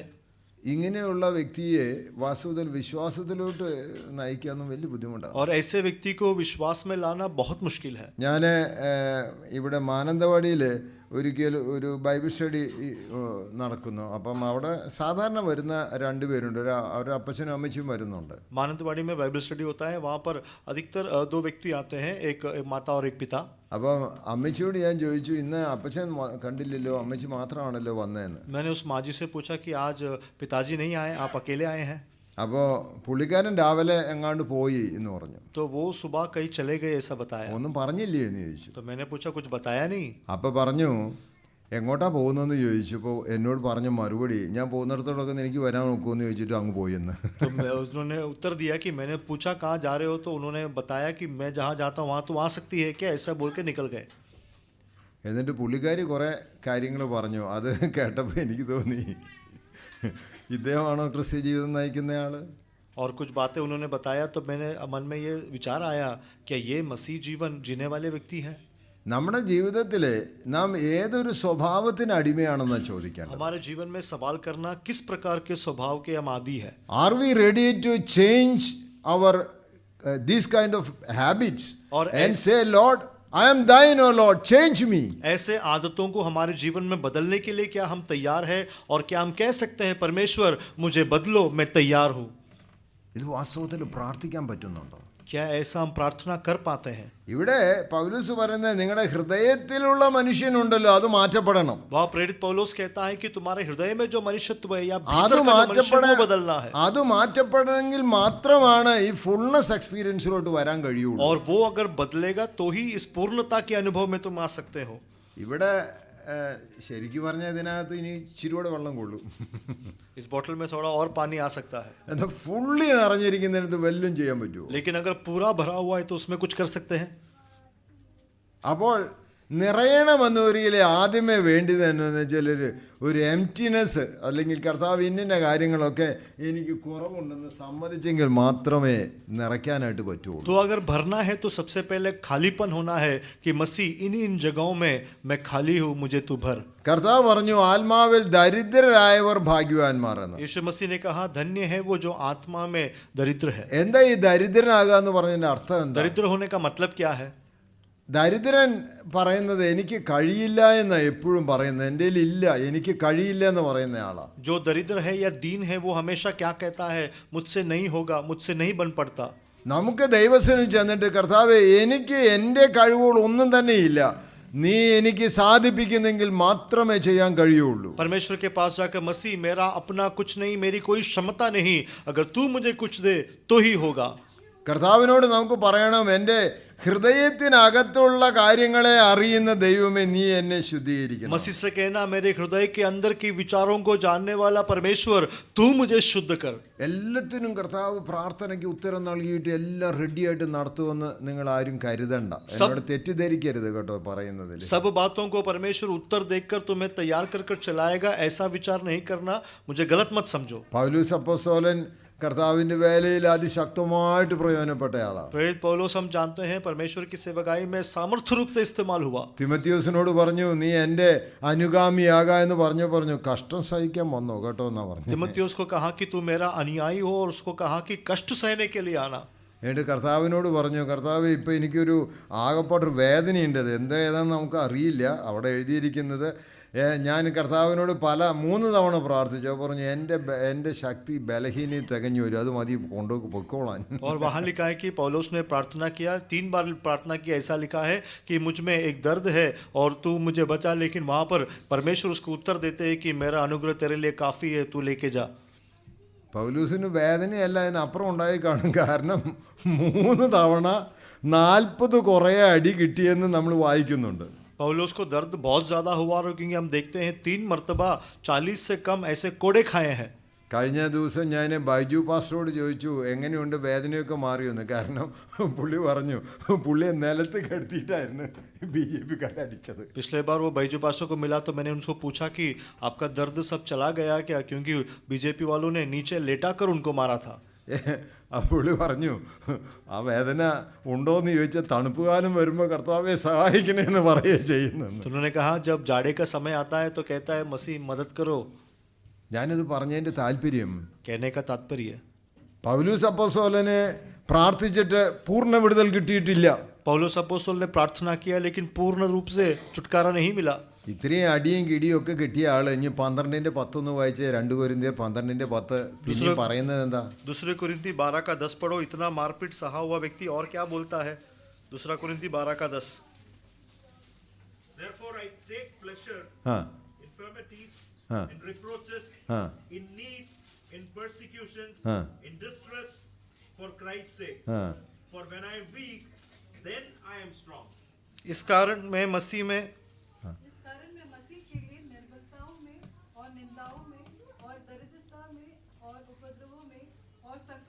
प्रसन्न हूँ, क्योंकि जब मैं निर्बल होता हूँ तभी बलवंत होता हूँ। അതുകൊണ്ട് ഞാൻ ക്രിസ്തുവിന് വേണ്ടി ബലഹീനത, ആ കയ്യേറ്റം, ആ ബുദ്ധിമുട്ട്, ഉപദ്രവം, ഞെരുക്കം എന്നിവ സഹിപ്പാൻ ഇഷ്ടപ്പെടുന്നു. ഇഷ്ടപ്പെടുന്നു എന്ന് ബലഹീനനായിരിക്കുമ്പോൾ തന്നെ ഞാൻ ശക്തനാകുന്നു. 11 അധ്യായത്തിൻ്റെ ഭാഗങ്ങളും ഇതും കൂടെ വായിച്ചാൽ ഇതൊക്കെ ആയിട്ടും ഇഷ്ടപ്പെടുന്നു എന്ന് പറഞ്ഞാൽ പിന്നെ എന്താ പുള്ളി എന്തുമായിരുന്നു ഈ അനുഭവം? 11वें अध्याय को और यहाँ को इसको जोड़कर पढ़े और यहाँ पर कहता है उपद्रव, नग्नता ये सब सहने के लिए मुझे इच्छा हुआ, या अच्छा लगता है। कैसा आदमी था ये? നമ്മുടെ ഒരു പ്രിയ സഹോദരനെ ഒത്തിരി ഉപദ്രവിച്ചു. हमारे एक प्रिय भाई को बहुत सताया। അപ്പം ഞാൻ ചോദിച്ചു, ആ അടിയൊക്കെ കൊള്ളുമ്പോൾ എന്തുമായിരുന്നു, അതൊക്കെ എങ്ങനെ വേദന ഒത്തിരി ഉണ്ടായോന്നോ? तो मैंने पूछा, जब आपको मार रहे थे, जब आप मार खा रहे थे, क्या बहुत दर्द हुआ? അപ്പോൾ പുള്ളി എന്നോട് പറഞ്ഞു, എന്നെ അടിച്ചുകൊണ്ടിരുന്നു, ഞാൻ കർത്താവെ സ്തോത്രം സ്തോത്രം എന്ന് പറഞ്ഞു, അതുകൊണ്ട് എനിക്ക് വേദന അറിഞ്ഞില്ല എന്ന്. तो उन्होंने कहा कि वो मारते रहे, मैंने धन्यवाद धन्यवाद स्तोत्रम स्तोत्रम बोला, इसलिए मुझे दर्द महसूस नहीं हुआ। പിന്നെ അവരെ അടിച്ച് ചത്തെന്ന് വിചാരിച്ചെന്നോ അറിയില്ല, അവിടെ ഒരു കാനയിലോട്ട് തള്ളിയിട്ട് അവർ പോയി. और बाद में उन लोगों ने सोचा मैं मर गया, मुझे वहाँ पर गड्ढे में फेंक कर चले गए। പിന്നെ ഞാൻ അവരെല്ലാം പോയി എന്ന് നോക്കി, അവരെല്ലാം പോയിരിക്കും, ഞാൻ എഴുന്നേറ്റ് ഓടിപ്പോന്നു. और फिर मैंने उठ के देखा वो लोग नहीं है, तो मैं उठ के भाग गया। ഞാനിത് പറഞ്ഞതിൻ്റെ താല്പര്യം, कहने നമ്മുടെ അകത്തെ മനുഷ്യന് ശക്തി ഉണ്ടെന്ന് വരികിൽ പുറമേ ഉള്ളതൊന്നും പ്രയാസമില്ല. हमारे अंदर के मनुष्यत्व में अगर वो ताकत है, वो बलवंत है, तो बाहर जो भी हो हमें उससे कोई मतलब नहीं। ഇവിടെ പൗലോസ് അപ്പോസ്തലൻ പറഞ്ഞു, ഇതിനെല്ലാം ഞാൻ സന്തോഷിക്കുന്ന വ്യക്തിയാണ്. यहाँ पर प्रेरित अपostल ने कहा कि इसमें सब मैं आनंदित होता हूँ। എന്നിട്ട് പറഞ്ഞു, ഞാൻ ബലഹീനനായിരിക്കുമ്പോഴാണ് ഞാൻ ശക്തിയുള്ളവൻ. और फिर कहा, क्योंकि जब मैं निर्बल होता हूँ तब मैं बलवंत होता हूँ। നമുക്ക് കർത്താവിനോട് പ്രാർത്ഥിക്കണം, കർത്താവ് ഈ നാളുകളിൽ എന്നെ അങ്ങയുടെ ശക്തിയാൽ നിറയ്ക്കണം. हमें प्रार्थना करना है, परमेश्वर इन दिनों में अपनी शक्ति से, अपने बल से मुझे भर दे। പൗലോസ് ശക്തി പറയുന്ന അവസരത്തിൽ അവിടെ നിങ്ങളെ 2 കൊരിന്ത്യർ 2 കൊരിന്ത്യർ ചാപ്റ്റർ 4:16 ഒന്ന് വായിച്ചേ. दूसरी कुरिन्ती 4 का 16 पढ़े। അതുകൊണ്ട് ഞങ്ങൾ ആ. അധൈര്യപ്പെടാതെ ഞങ്ങളുടെ പുറമേയുള്ള മനുഷ്യൻ ക്ഷയിച്ചു പോകും, പുറമേയുള്ള മനുഷ്യൻ ക്ഷയിച്ചു പോകുന്നു, എങ്കിലും ഞങ്ങളുടെ അകമേയുള്ളവൻ ആകമേയുള്ളവൻ നാൾക്കുനാൾ പുതുക്കം നാൾക്കുനാൾ പുതുക്കം പ്രാപിക്കുന്നു. इसलिए हम यह नहीं छोड़ते, यद्यपि हमारा बाहरी मनुष्यत्व नाश होता जाता है, तो भी हमारा भीतरी मनुष्यत्व दिन प्रतिदिन जो है नया होता जाता है। പുറമേയുള്ള മനുഷ്യന് വേണ്ടിയാണോ നമ്മുടെ ശ്രമങ്ങൾ മുഴുവൻ? അത് അകമേയുള്ളവൻ ശക്തിപ്പെടാൻ, പൂർണ്ണ ശക്തി പ്രാപിപ്പാൻ നാം ശ്രമിക്കുന്നുണ്ടോ? बाहर के मनुष्यत्व या शरीर के लिए हमारा परिश्रम है, या अंदर हमारे भीतर की मनुष्यत्व बलवंत पाने के लिए हम विचार और कोशिश करते हैं। ഞാൻ ചിലരോട് പറയാറുണ്ട്, പുറമേ നല്ല ശക്തിയുള്ള ആളായിട്ടാണ് കാണുന്നത്, പക്ഷെ അകമേ ഭയങ്കര വീക്കാണെന്ന്. मैं अक्सर लोगों से कहता हूँ, बाहर से तो बहुत ताकतवर लगता है, लेकिन अंदर से बहुत कमज़ोर है। നമുക്ക് വേണ്ടിയത് അകമയുള്ള മനുഷ്യൻ ശക്തി, പുറമേ ഉള്ളവൻ ശക്തി കുറഞ്ഞോട്ടെ, കുഴപ്പമില്ല. हमें जो चाहिए, बाहर का आदमी, बाहर का जो व्यक्ति है वो कमज़ोर होने दो, कोई बात नहीं, लेकिन भीतर का मनुष्यत्व वो ताकत पाना है। നമുക്ക് ഒരു ഫുൾനെസ് എക്സ്പീരിയൻസിലോട്ട് വരണമെന്ന് ഒരിക്കൽ അകമയുള്ളവനാ ഫുൾനെസ്സിലോട്ട് വരേണ്ടത്, പുറമേ അല്ല. ആ കാര്യം മറക്കല്ലേ. परिपूर्णता का अनुभव अगर हमको करना है तो हमारा भीतर का मनुष्यत्व वो भर के परिपूर्ण होना है, बाहर का मनुष्य नहीं। അപ്പോഴാണ് നമുക്ക് ഏതിനെയും വെല്ലുവിളിയെ നേരിടാനായിട്ട് കഴിയുന്നത്. और तब किसी भी चुनौतियों का हम सामना कर सकते हैं। പ്രയാസങ്ങൾ ധാരാളം ഉണ്ടാകും, बहुत मुश्किलात होंगे ബുദ്ധിമുട്ടുകൾ ഉണ്ടാകും. और समस्या होगी। ക്രിസ്തീയ ജീവിതത്തിന്റെ പ്രയാസഘട്ടങ്ങൾ അഭിമുഖീകരിക്കുമ്പോൾ അതിന് ശക്തി ലഭിക്കേണ്ടത് ദൈവത്തിൽ നിന്നാണ്. मसीह जीवन में तकलीफों का समय जब हमारे सामने हो, उसमें शक्ति हमें परमेश्वर से पाना है। ഇവിടെ ഈ വായിച്ച വാക്യത്തിലെ, അതായത് പിന്നെ എഫേസ്യ ലേഖനം 4-ാം അധ്യായത്തിൻ്റെ 16-ാം വാക്യത്തിൻ്റെ അതിൻ്റെ 17-ാം വാക്യം കൂടെ വായിക്കാം. ആ 3:17 വായിച്ചത്? ക്രിസ്തു വിശ്വാസത്താൽ നിങ്ങളുടെ ഹൃദയങ്ങളിൽ വസിക്കേണ്ടതിനു വരം നൽകണം. നിങ്ങൾ സ്നേഹത്തിൽ വേരൂന്നി അടിസ്ഥാനപ്പെട്ടവരായി വീതിയും നീളവും ഉയരവും ആഴവും എന്തെന്ന് സകല വിശുദ്ധന്മാരോടുകൂടെ ഗ്രഹിക്കുവാനും. Christ dwell in our hearts. ഹൃദയങ്ങളിൽ ക്രിസ്തു വസിക്കണം. मसीह हमारे हृदय में बसे। എങ്ങനെയാണ് ക്രിസ്തു ഹൃദയങ്ങളിൽ വസിക്കുന്നത്? मसीह हृदय में कैसे बसता है? വിശ്വാസത്താൽ. विश्वास के साथ. വിശ്വാസത്താൽ. विश्वास के साथ. നമ്മുടെ ജീവിതത്തിൽ വാസ്തവത്തിൽ കർത്താവിനോട് ചേരുന്ന അനുഭവം ഉണ്ടായിട്ടുണ്ടോ? हमारे जीवन में मसीह के साथ जुड़े रहने का क्या अनुभव ഞാൻ होता है? പലപ്പോഴും പറയാറുണ്ട്, സ്നാനപ്പെടുമ്പോൾ പറഞ്ഞു വാസ്തവത്തിൽ എൻ്റെ പഴയ മനുഷ്യനെയൊക്കെ ഉപേക്ഷിച്ചു ഞാൻ പുതിയ മനുഷ്യനെ ധരിച്ചിരിക്കുന്നു എന്ന് പറഞ്ഞൊരു ധാരണയിൽ അങ്ങ് സ്നാനപ്പെടുക. मैं अक्सर कहता हूँ बपतिस्मा लेते समय मेरा पुराना मनुष्य तो मर गया, अभी नया हूँ, ऐसा एक हामी बोलकर हम कर लेते हैं. എന്നാൽ അകത്തെ മനുഷ്യൻ വാസ്തവത്തിൽ കർത്താവിന് വേണ്ടി പൂർണ്ണ ഹൃദയത്തോടെ പൂർണ്ണ മനസ്സോടെ ഏൽപ്പിച്ചു കൊടുത്തിട്ടുണ്ടോ? लेकिन अंदर के मनुष्यत्व को पूर्ण रूप से पूर्ण मन से क्या परमेश्वर के लिए सौंप दिया है? ഇവിടെ നേഴ്സിംഗ് കഴിഞ്ഞവർ അല്ലെങ്കിൽ നേഴ്സൊക്കെ ആയിട്ട് വർക്ക് ചെയ്യുന്ന ആളുകളൊക്കെ കാണുമല്ലോ.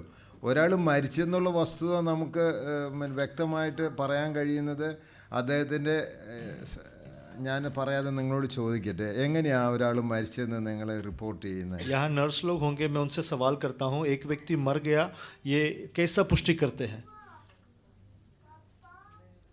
ആരും ഒന്നും മിണ്ടുന്നില്ല. നേഴ്സുമാർ പറയണമെന്നൊന്നുമില്ല, എല്ലാവർക്കും പറയാം.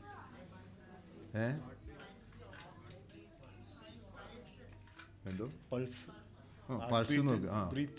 അതെ, ആ അത്രമാത്രം മതിയോ? എന്തോ കണ്ണിൻ്റെ കൃഷ്ണമണി. കണ്ണിന് ഞാൻ പറയട്ടെ, നമ്മുടെ 5 പഞ്ചേന്ദ്രിയങ്ങൾ പ്രവർത്തി നിൽക്കുമ്പോഴാണ് ആള് മരിക്കണേ. एक व्यक्ति का मृत्यु तब होता है जब उसका पंचेंद्र काम करना बंद कर देता है. കാഴ്ചയില്ല, आंखों में से दिखता नहीं, മണമില്ല, सुगंध नहीं, കേൾവിയില്ല, सुन नहीं सकते, സംസാരശേഷിയില്ല, बोल नहीं सकते, സ്പർശനശേഷി നഷ്ടപ്പെട്ടു. और हमारा संवेदनशीलता नष्ट होता ഇങ്ങനെ है. 5 നഷ്ടപ്പെടണം. ये पांचों नष्ट होना है, അപ്പോഴാണ് ആള് മരിച്ചു എന്ന് പറയുന്നത്. तब व्यक्ति मरा ऐसा कहते हैं. നമ്മുടെ നാട്ടിലെ ബ്രെയിൻ ഡെത്ത് എന്നൊക്കെ പറഞ്ഞിട്ട് ജാകാത്തതിനെ കൊന്നവൻ്റെ ബ്രെയിൻ എടുത്ത് കൊണ്ടുപോകുന്ന പരിപാടിയൊക്കെ നടക്കുന്നുണ്ട് കേട്ടോ. हमारे गांव में जो नहीं मरा उसको ब्रेन डेथ करार दे के लेके जाने का भी विषय होता है. ഓക്കെ, 5 നമ്മുടെ സെൻസേഷൻസ് പോയി. हमारे पंचेंद्र में जो 5 विषय होता है वो चला गया, അതാണ് മരിച്ചു എന്നുള്ളതിന് നമുക്ക് തെളിവ്. और वो मरा इसका पुष्टिकरण है. മരിച്ച് കിടക്കേണ്ട അടുത്ത് ആളുടെ അടുത്ത് നമ്മളൊരു ചിക്കൻ കറി ഉണ്ടാക്കി മണപ്പിച്ചാൽ ഓ എന്ന് പറഞ്ഞ് എഴുന്നേക്കുവോ? मरा हुआ व्यक्ति एक शव के सामने अगर हम चिकन करी बनाए तो क्या वो सुगंध लेकर उठेगा? അല്ല, നല്ലൊരു പാട്ട് കേട്ടാൽ പുള്ളി ഡാൻസ് കളിക്കുവോ? या फिर एक अच्छा गीत सुनेगा तो क्या वो नाचेगा? അല്ല, ആരെങ്കിലും കത്തിയായിട്ട് വന്നാൽ പുള്ളി തടുക്കുവോ? या फिर अगर कोई छुरा लेकर मारने आए तो क्या वो रोकेगा? റിയലി ഡെഡ് ആണെന്ന് വരികയിൽ ഇതൊന്നുമില്ല. अगर सही मायने में मरा हुआ है तो ये कुछ प्रतिक्रिया नहीं होगा. അങ്ങനെ മരിച്ചെന്ന് പറഞ്ഞതിൻ്റെ അടിസ്ഥാനത്തിലാണ് പാസ്റ്റർ നിങ്ങളെ സ്നാനപ്പെടുത്തിയത്. और ऐसा मरा आपने अंगीकार किया, इसके आधार पर पास्टर ने आपको बपतिस्मा दिया. ഞാൻ ചിലപ്പോൾ പറയാറുണ്ട്, ഇങ്ങനെ വെള്ളത്തിൽ മുക്കിയിട്ട് ഒരു 5 മിനിറ്റ് പിടിച്ചിരുന്നെങ്കിൽ ശരിക്കും മരിച്ചേനെ. मैं अक्सर कहता हूँ इसी तरह पानी में डुबोकर 5 मिनट पकड़ लेते तो सही में मर जाता. ഇത് സിംബോളിക്കായിട്ട് പ്രതീകാത്മകമായിട്ട് മുക്കു എടുത്തു കഴിഞ്ഞു. और ये तो केवल एक प्रतीकात्मक तौर में उसको डुबाते हैं, उठा लेते हैं. എന്നാൽ റിയലായിട്ട് എന്താ സംഭവിച്ചിരിക്കുന്നത്? लेकिन सही मायने में क्या होता है? അങ്ങനെയൊന്നും ഒരിക്കലും ഇനി ഏത് പാട്ടിനാ നമ്മുടെ ട്യൂൺ വരേണ്ടത്? अगर ऐसा है तो कौन सी गीत के लिए हमारा धुन होना है? ഏത് കാഴ്ചയാണ് നമുക്ക് വേണ്ടിയത്? और किस प्रकार की दृष्टि हमको चाहिए? ഏത് സംസാരമാണ് വേണ്ടിയത്? कैसे बोल हमारा होना है? ആരുമായിട്ടുള്ള കൂട്ടായ്മയാണ് വേണ്ടിയത്? किसके साथ की मित्रता और संगति हमें चाहिए? ഇതിനൊക്കെ വാസ്തവത്തിലെ ദൈവിക കൂട്ടായ്മയിലേക്ക് ആ നിറവിലേക്ക് വന്നെങ്കിൽ ഇത് നടക്കുകയുള്ളൂ. और ये सब वो ईश्वरीय संगति में आएंगे, उस भरपूरी में आएंगे तो ही संभव है. ഒരാളിങ്ങനെ സിനിമാ പാട്ട് കേട്ടിങ്ങനെ ആസ്വദിച്ചിരിക്കുക, വിശ്വാസിയാണെന്ന് എനിക്കറിയാം. അപ്പോൾ ഞാൻ പുള്ളിയോട് ചോദിച്ചു, എന്നാ അപ്പോൾ പുള്ളിയുടെ സൂത്രം പറയണം. പുള്ളി പറഞ്ഞതെന്നു വെച്ചാൽ ഞാനൊരു ആത്മീയ ഗാനം എഴുതാനായിട്ട് സിനിമ ട്യൂൺ. तो एक व्यक्ति था, वो सिनेमा का गीत सुन के वो अच्छे धुन में था, तो मैंने उसको सवाल किया भाई ये क्या है? तो वो उसने अपना बहाना बनाया कि मैं एक आत्मिक गीत लिखने वाला हूँ, उसके लिए मैं सिनेमा का गीत सुन रहा हूँ. കൊള്ളാം. अच्छा है. ഞാൻ പറഞ്ഞു വരുന്നത്, നമ്മൾ വാസ്തവത്തിൽ മരിച്ചെന്ന് പറയുന്നുണ്ട്, പക്ഷെ മരിച്ചിട്ടില്ല. നമ്മൾ നല്ല ശക്തമാന്മാരായിട്ടാണ് നടക്കണേ. വേണ്ട, സഭയിലൊരു മീറ്റിങ്ങിന് ഒരു കമ്മിറ്റി മീറ്റിംഗ് ഉണ്ടെങ്കിൽ ആരാ ചാടി വരുന്നത്? कहने का तात्पर्य हम मान लेते हैं कि हम मर चुके हैं, या अंदर का मनुष्यत्व जो है वो मरा हुआ है, हम बोलते तो है लेकिन ऐसा नहीं है. अभी कलीसिया में कोई चर्चा होता है, कमेटी की मीटिंग, तो देख लो कौन पहले उठता है. ഞാനൊരു ഒരു ഇംഗ്ലീഷ് ചർച്ച ചെന്നപ്പോൾ ഒരാൾ ഇരുന്നിട്ട് ഇങ്ങനെ ഭയങ്കര ഇതായിട്ട് ഇങ്ങനെ ഹല്ലേലൂയ സ്വോത്രം സ്വോത്രം പുള്ളി കൈയൊക്കെ ഇങ്ങനെ ആക്കി ഇങ്ങനെ പറഞ്ഞുകൊണ്ടിരിക്കുന്നു. मैं एक अंग्रेजी कलीसिया में गया तो वहाँ पर सामने एक व्यक्ति बैठा हुआ था और हाथों को हिलाकर जोर जोर से हालेलुया हालेलुया बोल रहा था. അപ്പം ഞാൻ പാസ്റ്ററോട് ചോദിച്ചു, is he really the spiritual person എന്ന്. तो मैंने पास्टर से पूछा क्या वास्तव में ये इतना आत्मिक है? ആ പുള്ളി എന്നോട് പറഞ്ഞു, ആ പുള്ളിയുടെ ഈ കയ്യളക്കം നിന്നാലേ ആൾ ആത്മീയന. ഇതാണ് പ്രശ്നം മുഴുവനും. तो उन्होंने कहा उनका हाथ का जो चलना है वो बंद करेंगे तो सब ठीक है, उनका हाथ जो चलता है यही सबसे बड़ी समस्या है. അവ എന്താ അങ്ങനെയെന്ന് ചോദിച്ചു. പറഞ്ഞു ഇന്ന് മീറ്റിംഗ് ഉണ്ട്, ഇന്ന് കമ്മിറ്റി ഉണ്ട്, അതിലേക്കുള്ള തയ്യാറെടുപ്പായത്. तो मैंने पूछा ऐसा क्यों है? तो बोला नहीं, आज शाम को कमेटी मीटिंग है, उसकी तैयारी है ये हाथ चलाने का काम. ഞാൻ പറഞ്ഞു വരുന്നത്, मेरा कहने का ക്രിസ്തു तात्पर्य വിശ്വാസത്തിൽ നമ്മുടെ ഹൃദയങ്ങളിൽ ഇരിക്കുന്നു. मसीह विश्वास से हमारे हृदय में बसना है. എങ്ങനെയാണ് കർത്താവ് ഹൃദയങ്ങളിൽ വസിക്കേണ്ടത്? मसीह कैसे हमारे हृदय में वास करना है? അത് കർത്താവ് എൻ്റെ ഹൃദയത്തിലുണ്ട്, ഞാൻ ദൈവവൈതലായി തീർന്നു എന്നുള്ള ബോധത്തിൽ ജീവിപ്പാൻ കഴിയുന്നുണ്ടോ? मसीह मेरे हृदय में है, इस विवेकता से क्या हम जी पाते हैं? ആ കർത്താവ് ഹൃദയത്തിലുണ്ടെന്ന് വരികിലെ ജീവിതം മുഴുവൻ അത് പ്രകടമാകും. मसीह अगर हृदय में है तो जीवन भर वो प्रकट होगा. അതിനെക്കുറിച്ച് പറയുമ്പോഴാ കർത്താവ് പൗലോസ് പറഞ്ഞത്, you are rooted and grounded in the love of God. और उसके बारे में जब प्रेरित पौलुस कहता है तब कहता है कि तुम जो है परमेश्वर के प्रेम में जड़ पकड़े हो और नेव डाले हुए हो. ആ ക്രിസ്തുവിന്റെ സ്നേഹത്തിന്റെ നിറവിലോട്ട് വരണമെന്ന് വരികില് കർത്താവിലുള്ള വിശ്വാസത്തിന്റെ ആഴ്ന്നിറങ്ങിയ അനുഭവത്തിലേക്ക് കടന്നു परमेश्वर ചെല്ലണം. के उस प्रेम के भरपूरी में आना है तो परमेश्वर के उस विश्वास की गहराई में उतरना है. നമ്മൾ വാസ്തവത്തിൽ അങ്ങനെയുള്ള ഒരു അനുഭവത്തിലാണോ ജീവിക്കുന്നത്? क्या सचमुच ऐसा अनुभव में हम जीते हैं? Is that really practical what we are talking about? जो हम बात कर रहे हैं क्या वो व्यवहारिक है? കൊലോസ്യ ലേഖനത്തിലെ ഒരു വാക്യം ഒന്ന് വായിച്ച, 2-ാം അധ്യായത്തിന്റെ 7-ാം വാക്യം ഒന്ന് വായിച്ചു. कोलोसियों की पत्री 2:7 पढ़े. അവനിൽ വേരൂന്നിയും ആത്മീക വർധന പ്രാപിച്ചും ആ ഓ ഇതൊരു ഒരു ഒരു വലിയ സംഭവമാണ് കേട്ടോ. ये एक बहुत बड़ा विषय है. എങ്ങനെയാണ് നമുക്ക് ഈ അനുഭവത്തിലോട്ട് വരാനായിട്ട് കഴിയുന്നത്? इस अनुभव में हम कैसे आ सकते हैं? ഇത് ഇവിടെ വായിക്കുന്നത് അവനിൽ വേരൂന്നണം, उसमें जड़ पकड़ना है. ക്രിസ്തുവിൽ വേരൂന്നണം. मसीह में जड़ पकड़ना ആ है. ക്രിസ്തുവിൽ വേരൂന്ന അനുഭവം ഉണ്ടാകണമെന്ന് ഒരിക്കലും നമ്മുടെ വിശ്വാസ ജീവിതത്തിലെ മാറ്റങ്ങളാ സംഭവിക്കുന്നത്. मसीह में अगर जड़ पकड़ना है तो हमारे विश्वास के जीवन में बदलावट होता है. നമുക്ക് ഞാൻ നേരത്തെ പറഞ്ഞു എന്താണ് വാസ്തവത്തിൽ വിശ്വാസം എന്ന് പറഞ്ഞത്. मैंने पहले कहा कि विश्वास क्या है? Knowing the character of God. Yeshu Masih के स्वभाव को जानना. ദൈവത്തിന്റെ അതേ സ്വഭാവത്തിനെ നമ്മൾ പങ്കാളിയായി മാറുന്ന ഒരു അനുഭവം ഉണ്ടാകും. परमेश्वर के उसी स्वभाव के भागीदार होना.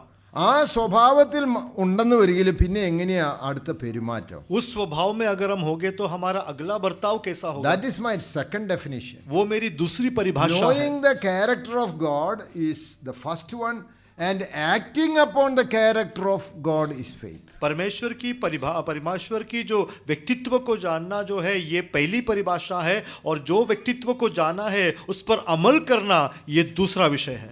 അതായിരുന്നു എബ്രഹാമിനെ തന്റെ മകനെ യാഗം ചെയ്യാൻ കൊണ്ടുപോകാനായിട്ട് ധൈര്യം ഉണ്ടായത്. और ये वो बात थी जो इब्राहिम को अपने बच्चे को बलि चढ़ाने ले जाने के लिए हिम्मत दिया.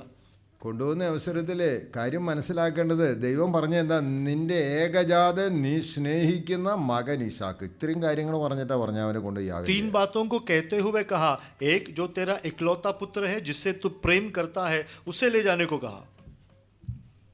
എന്നാൽ അവിടെ എബ്രഹാം തിരിഞ്ഞ് ചോദിക്കുന്നില്ല, അപ്പ അല്ല പിതാവേ, അല്ല ദൈവമേ, നീ പറഞ്ഞ ഏകജാതനെ തന്നെ വേണമോ? वहां पर इब्राहिम ने सवाल नहीं किया, हे परमेश्वर तूने इकलौता कहा, क्या वो इकलौता ही चाहिए? Knowing the character of God and acting upon that character, that he is El Shaddai, അതായിരുന്നു കാരണം. परमेश्वर के स्वभाव को जानना और उस स्वभाव के ऊपर कार्य करना, जानकर कि परमेश्वर जो है एल शदाई सर्वशक्तिमान है. സർവശക്തിമാൻ എന്നുള്ള ബോധം തന്റെ ജീവിതത്തിൽ വന്നപ്പോൾ കല്ലുകളിൽ നിന്ന് മക്കളെ ഉളവാക്കാൻ കഴിയുമെന്നുള്ളതാണ് വിശ്വാസം. परमेश्वर शक्तिमान है. जब ये विषय उसके बाद में समझ आई तो इन पत्थरों से वो अपने संतान को उत्पन्न कर सकता है, ये विश्वास किया സംശയലേശമന്യേ. बिना कोई संदेह के. അതിനെ സമർപ്പിച്ചു കൊടുത്തെങ്കിൽ മാത്രമേ ഫുൾനെസ് എക്സ്പീരിയൻസിലോട്ട് വരാൻ പറ്റുള്ളൂ. और इसके लिए अगर समर्पण करेंगे तो ही उस परिपूर्णता की ओर हम आ सकते हैं. കൊലോസ്യ ലേഖനത്തിൽ വായിച്ചത് അവനിൽ വേരൂന്നിയും ആത്മീക വർധന പ്രാപിച്ചു നിങ്ങൾക്ക് ഉപദേശിച്ചതിനൊത്തവണ്ണം വിശ്വാസാൽ ഉറച്ചും സ്തോത്രത്തിൽ കവിഞ്ഞും ഇരിപ്പിൻ. और उसी में जड़ पकड़ते हुए और बढ़ते जाओ और जैसे तुम सिखाए गए वैसे ही विश्वास में दृढ़ होते जाओ और अधिकाधिक धन्यवाद करते रहो. നമ്മുടെ ജീവിതത്തിലെ ഈ വചനത്തിന് എത്ര സ്ഥാനമുണ്ടെന്ന് ചോദിക്കണം. हमारे जीवन में पवित्र शास्त्र या वचन के लिए कितना जगह है पूछना. നിങ്ങൾക്ക് നല്ലവണ്ണം അറിയാമല്ലോ, ഒരുവനെ ഇത് വിത്ത് വിതപ്പാൻ പോയി എന്നൊക്കെ പറയുന്ന ആ ഇതിനെക്കുറിച്ച് ഉപമ അറിയാമല്ലോ. हम उस उपमा या उसके बारे में जानते हैं जहाँ पर एक व्यक्ति जो है बीज बोने निकलता है. ചിലത് വഴിയിൽ വീണു, कुछ रास्ते में गिरा, ചിലത് ഇത് മുള്ളിനിടയിൽ വീണു, कुछ कांटों के बीच गिरा, ചിലത് പാറസ്ഥലത്ത് വീണു, कुछ पत्थरों में गिरा ചിലത് നല്ല സ്ഥലത്ത് വീണു. और कुछ अच्छी जमीन पर गिरा. എന്നാൽ ഇതിന്റെ എല്ലാത്തിന്റെയും പ്രശ്നം എന്താ? लेकिन इस सबकी समस्या क्या था? വഴിയിൽ വീണത് പറവുകൊണ്ടുപോയി. जो रास्ते में गिरा वो जो है चिड़िया चुग कर ले गई. ഇത് മുള്ളിനിടയിൽ വീണത് മുള്ള് വളർന്നു, അതിനെ ഞെരുക്കി വളർച്ചയില്ലാതെ പോയി. और जो कांटों के बीच में था कांटे बढ़कर जो है उनको फंसाया और वो सूख गए. പാറസ്ഥലത്ത് വീണതിന് റൂട്ട് എടുക്കാൻ പറ്റിയില്ല, അത് പോയി. और जो पत्थरों पर गिरा वो बड़ा जरूर लेकिन उसका जड़ नहीं पकड़ पाया, वो चला गया. എന്നാൽ നല്ല നിലത്ത് വീണതാണ് വാസ്തവത്തിൽ ഫലം കായ്ച്ചത്. लेकिन जो अच्छे जमीन पर गिरा वो फल लाया. ഇനി ഇതിനെക്കുറിച്ച് പറയുന്ന അവസരത്തിൽ ചില പ്രധാന കാര്യങ്ങൾ പറഞ്ഞിട്ടുണ്ട്, അതൊന്ന് വായിച്ചു നോക്കാം. अब इसके बारे में जब बताया है तो कुछ ऐसे अहम विषयों को वहाँ बताया गया. ഇത് അതിൻ്റെ ലൂക്കോസിൻ്റെ സുവിശേഷം അതിൻ്റെ 8-ാം അധ്യായത്തിലെ लूका रचित सुसमाचार उसका 8वां अध्याय 14-ാമത്തെ വാക്യം നമ്മൾ ഒന്ന് വായിക്കാം. 14वें आयत को पढ़ेंगे. ആ കേൾക്കുന്നവരെങ്കിലും ചിന്തകളാലും ധനത്താലും സംസാരഭോഗങ്ങളാലും ഞെരുങ്ങി പൂർണ്ണമായി ഫലം കൊടുക്കാത്ത എന്താ ഈ മുള്ളെന്ന് പറഞ്ഞത്? എന്താ അപ്പം तो जो कांटों के बीच में या झाड़ियों के बीच में എന്താ उसका ഇവിടെ मतलब क्या പറഞ്ഞത്? है? ചിന്തകൾ, ധനം, സംസാര ഭോഗം എന്ന് പറഞ്ഞത് വർത്തമാനം പറയണതല്ല. ഈ ലോകത്തിൻ്റെ ഇതുണ്ടല്ലോ, അതിനുള്ള ആ ആകാംക്ഷകൾ, चिंता, धन और जीवन का सुख विलास. കറക്റ്റാ, ജീവൻ കെ സുഖ് വിലാസ്. ഈ ജീവിതത്തിലെ സൗഖ്യങ്ങളെ കുറിച്ചുള്ള ചിന്തകള്, तो जीवन के सुख विलास की जो चिंता है ഇതൊക്കെ ഞെരുക്കിയിട്ട് और ये सब उसको जकड़कर പൂർണ്ണമായി ഫലം കായ്ച്ചില്ല. वो पूरा फल नहीं लाया. നമ്മുടെ ജീവിതത്തിലെ ഫുൾനെസ്സിലോട്ട് വരാൻ കഴിയാതിരിക്കുന്ന സംഭവങ്ങൾ ഇതൊക്കെയാണ്. हमारे जीवन में पूर्णता में ना पहुंचने का विषय यह है. വാസ്തവത്തില് ഇത് സന്തോഷത്തോടെ കൈക്കൊണ്ടവരാ കേട്ടോ. और ये अच्छे से हमने स्वीकारा है. എന്നോട് ഒരു അമ്മച്ചി ഇങ്ങനെ പറയാറുണ്ട്, ഞാൻ ആ കൺവെൻഷൻ പന്തലിൽ നിന്ന് എന്നെ സ്നാനക്കുളത്തിൽ പോയിരുന്നെങ്കിൽ ഞാൻ സ്നാനപ്പെട്ടു പോന്നേനെന്ന്. एक माजी ने मुझसे कहा जहाँ महासभा हुआ वहाँ से सीधा अगर बपतिस्मा लेने वाले जगह ले जाते तो मैं अच्छी हो जाती. എന്നാൽ വീട്ടിൽ വന്നപ്പോൾ എല്ലാം തിരിഞ്ഞുപോയി. लेकिन जब घर पहुँची तो सब उल्टा हो गया. ഞാൻ സ്നാനപ്പെട്ട് കഴിഞ്ഞാൽ പിള്ളേരെ കല്യാണം നടക്കുമോ? मैं अगर बपतिस्मा लूँ तो क्या बच्चों की शादी होगा? അവരൊന്നും ഓർണമെൻറ്റ്സ് ഇല്ലാതെ നടന്നു കഴിഞ്ഞാൽ എന്തോ ഇതൊരു വല്ലായ്മയല്ലേ बिना जेवरात के अगर वो चलेंगे तो अच्छा नहीं लगेगा. എന്ന് തുടങ്ങി. പിന്നെ ഇത് ഞങ്ങൾ എൻ്റെ വൈഫ് ഒരു പെണ്ണിനെ ഇതിന് വിളിച്ചു, അതായത് ആരാധനയ്ക്ക് വരാനൊക്കെ ആയിട്ട് പറഞ്ഞു. आपकी पत्नी ने एक लड़की से कहा कि आराधना के लिए आए. അപ്പോൾ പിന്നെ ഞാൻ വരൂല്ല എന്ന് പറഞ്ഞു. मैं नहीं आऊँगी उसने कहा. എന്താ വരില്ല എന്ന് കാര്യം എന്ന് ചോദിച്ചപ്പോൾ പറഞ്ഞു, क्यों नहीं आओगे? നിങ്ങൾ എന്നെ സ്നാനപ്പെടുത്തുമെന്ന്. तुम मुझे बपतिस्मा दिलाओगे. അപ്പോൾ ഓമന പറഞ്ഞു കൊടുത്തു, നിന്നെ സ്നാനപ്പെടുത്തരുതെന്ന് ഞാൻ പാസ്റ്ററോട് പറഞ്ഞോളാം, എന്തായാലും വാ. तो कहा कि नहीं, मैं पास्टर साहब से कहूँगी कि तुम्हें बपतिस्मा ना दे. അപ്പോൾ പുള്ളിക്കാരി പറഞ്ഞു, അവർ പറഞ്ഞില്ലേലും എനിക്ക് അങ്ങ് ബോധം ഉണ്ടാവൂല, അപ്പം ഞാൻ സ്നാനപ്പെട്ടു പോകൂലേ. तो उन्होंने कहा कि अगर वो नहीं भी कहेंगे तो मेरे अंदर एक विवेक होगा और मैं बपतिस्मा ले लूँगी. എന്തുകൊണ്ടാ വരാത്തെ? क्यों नहीं आते? എന്നിട്ടോ അയ്യോ ചേച്ചി പോലെ ഞാൻ ഇതൊന്നും ഇല്ലാത്ത നടക്കണം, അയ്യോ പറ്റൂല. और फिर आपके जैसा बिना जेवरात के मुझे चलना है कि नहीं नहीं नहीं होगा. ഞാനിത് പറഞ്ഞതിൻ്റെ താല്പര്യം വാസ്തവത്തിൽ നമ്മെ തന്നെ പൂർണ്ണമായിട്ടും ദൈവത്തിൽ ഏൽപ്പിച്ചു കൊടുക്കാൻ കഴിയാത്തതുകൊണ്ടാണ് ഈ നിറവിന്റെ അനുഭവത്തിലേക്ക് കടന്നു വരാൻ പറ്റാതെ പോകുന്നത്. कहने का तात्पर्य हम अपने आप को पूर्ण रूप से परमेश्वर के सामने नहीं सौंपते, इसलिए इस भरपूरी या इस परिपूर्णता में हम नहीं पहुंचते. ഇവിടെ പൂർണ്ണമായി ഫലം കായ്ച്ചില്ല എന്ന് അവിടെ ആ പ്രയോഗം वहां കേട്ടോ. पर लिखा है पूरी रीति से फल नहीं लाया। ഫലം കായ്ച്ചിട്ടുണ്ട്, फल आया है പക്ഷേ പൂർണ്ണതയിലുള്ള ഫലമല്ലെന്നേ ഉള്ളൂ. लेकिन वो फल पूरा पका नहीं या पूर्णता नहीं पाया। നമ്മുടെ ജീവിതത്തിൽ കർത്താവേ ആ ഫുൾനെസ് എക്സ്പീരിയൻസിലോട്ട് ഐ വോണ്ട് ടു കം. हमारे जीवन में उस परमेश्वर की परिपूर्णता में हमको आना है അതിനുവേണ്ടി ഞാൻ ഇത് എന്നെ സമർപ്പിക്കുന്നു എന്ന് പറയാനായിട്ട് നമുക്ക് കഴിയുമോ? और उसके लिए मैं समर्पण करता हूँ, क्या ऐसा हम बोल पाएंगे? അല്ല എന്ന് വരികിൽ കർത്താവ് പറയുന്നത് എനിക്ക് പണിതെടുക്കാനായിട്ട് കഴിയില്ല. नहीं तो परमेश्वर कहता है मैं तुम्हें नहीं बना पाऊंगा। ഇത് വയനാട്ടിലെ ബത്തേരിയിലെ എൻ്റെ ഒരു സ്നേഹിതനുണ്ട്. അദ്ദേഹം ഈ കാലിഫോർണിയയിൽ നിന്ന് അവിടെ വന്നിട്ട് ഒരു പിന്നെ ചട്ടി സാഹിബ് എന്ന ആളുകൾ വിളിക്കുന്നത് പെട്ടെന്ന് അറിയാൻ വേണ്ടി പറയാം. ജെറമി എന്നാ പേര്. നമ്മുടെ ജെറമി അല്ല കേട്ടോ. അദ്ദേഹം ഇത് കലമൊക്കെ ഉണ്ടാക്കാൻ കൊശവന്മാരുടെ ഇടയ്ക്കുള്ള പ്രവർത്തനത്തിന് വേണ്ടി ചെയ്യുന്നതാണ്. वयनाड में एक बतेरी में एक व्यक्ति है जिसका नाम जर्मी है। वो जो है कुम्हार है, वो इस तरह से मटके बनाते हैं।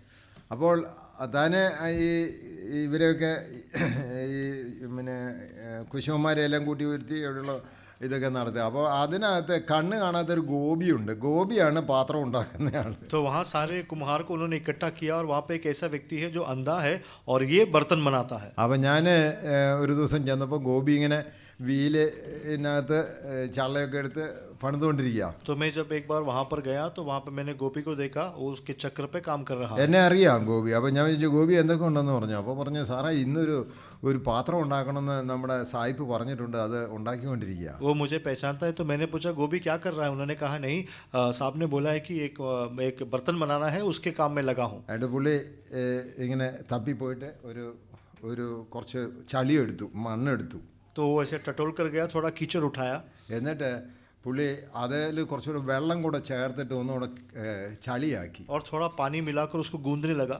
എന്നിട്ട് പുള്ളി വീലെ വെച്ച് കറക്കുക. उसके बाद उस चक्र में रखकर उसको घुमाया। എന്നിട്ട് പുള്ളി പറഞ്ഞു ഇനി ഇതിനകത്ത് കല്ല് മുള്ള് എന്തെങ്കിലും ഉണ്ടോ വേരൊക്കെ ഉണ്ടോ നോക്കാനായിട്ട് പുള്ളി ഒരു ചരട് എടുത്ത് അതിൽ സ്ക്രീൻ ചെയ്ത് അത് മുഴുവൻ എടുത്ത് മാറ്റി. और उसके बाद उसमें अगर कोई कंकर पत्थर ऐसा कुछ है तो वो निकालने के लिए एक रस्सी लेकर उसको पूरा स्क्रीन किया। എന്നിട്ട് ഗോപി എന്നോട് പറഞ്ഞു സാറേ ഇത് എന്താ ഇങ്ങനെ ചെയ്യുന്നതെന്ന് അറിയാമോ? तो उसने फिर पूछा सर आप जानते हैं ऐसा क्यों ഒരു किया? കല്ലിരുന്നാൽ അത് ഓട്ടയാകും, क्योंकि एक भी पत्थर रहेगा तो वहां पर खड्डा हो जाएगा, ഒരു വേരിരുന്നാൽ അത് നീണ്ട് അത് പൊട്ടിപ്പോകും. और अगर कोई जड़ वहां पर रहेगा तो वो फट जाएगा। ഇതെല്ലാം എടുത്ത് റെഡിയാക്കിയെങ്കിലാണ് എനിക്ക് ഇതിനകത്ത് പ്രവർത്തിക്കാൻ കഴിയൂ. ये सब निकाल कर लेके तो ही मैं इसके काम कर सकता हूँ। എന്നിട്ട് ഈ ചളിയെടുത്ത് വീണ്ടും പുള്ളി അടിച്ച് റെഡിയാക്കുക. और उसके बाद फिर उसने उस गूंदे को निकाल कर मार कर बार मार कर उसको तैयार कर रहा था। അപ്പോൾ പറഞ്ഞു ഇത് പ്ലയബിൾ ആകണം, എനിക്ക് പ്രവർത്തിക്കാനായിട്ട് എൻ്റെ കയ്യിൽ ഒതുങ്ങുന്നതാകണം, അതിനുവേണ്ടി അതങ്ങനെ ചെയ്തു. उसने कहा कि ये लचीला होना है क्योंकि तभी मैं इससे काम कर सकता हूँ।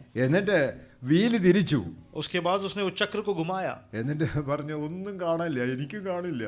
उसने कहा कि कुछ नहीं दिख रहा। बोला मुझे भी नहीं दिखता। എന്നാൽ ഉണ്ടാക്കുന്ന പാത്രത്തിൻ്റെ ഇത് എൻ്റെ ഹൃദയത്തിനകത്ത് വരച്ചിട്ടുണ്ടെന്ന്. लेकिन वो बर्तन जैसा होना है मेरे हृदय के अंदर मैंने उसका एक डिजाइन बनाया है। എന്നിട്ട് പുള്ളി ഇങ്ങനെ ഇത് ഇങ്ങനെ വട്ടത്തിൽ ആക്കിക്കൊണ്ടിരിക്കുക. और फिर वो उसको वो घुमा रहा था। അപ്പോൾ പുള്ളി മറന്നുപോയി അതിൻ്റെ മീതെ ഒരു വക്ക് പിടിപ്പിക്കണമായിരുന്നു. वो भूल गया कि उसके ऊपर जो था एक किनारा लगाना था। ആ പുള്ളി പറഞ്ഞാൽ ശരിയായിട്ടില്ല, അതുകൊണ്ട് എല്ലാം കൂടെ തിരിച്ച് ചള്ളയാക്കി രണ്ടാമത്. और वो सही नहीं हुआ तो उसने पूरा तोड़ दिया, वापस उसको गूंदा बनाया, എന്നിട്ട് രണ്ടാമത് ഉണ്ടാക്കാൻ തുടങ്ങി. दोबारा फिर बनाने लगा। ദൈവത്തിന് നമ്മെ പ്ലയബിൾ ആക്കണം, എന്നാലേ കാര്യം നടക്കുകയുള്ളൂ. परमेश्वर भी हमें इस तरह से लचीला बनाएगा तो ही काम बनेगा, नहीं तो नहीं बनेगा। എല്ലാ വേരും കല്ലും ഒക്കെ എടുത്ത് മാറ്റണം. सारा जड़ कंकर सब निकाल के फेंकना है। ഇത് എനിക്ക് വേറൊരു സ്നേഹിതനുണ്ട്. അദ്ദേഹം സാധാരണ പറയേണ്ടത് കർത്താവിനോട് നമ്മൾ പറയേണ്ടത് കർത്താവേ ഇതാ ഞാൻ പൂർണ്ണമായിട്ട് ഏൽപ്പിച്ചു തരുന്നു.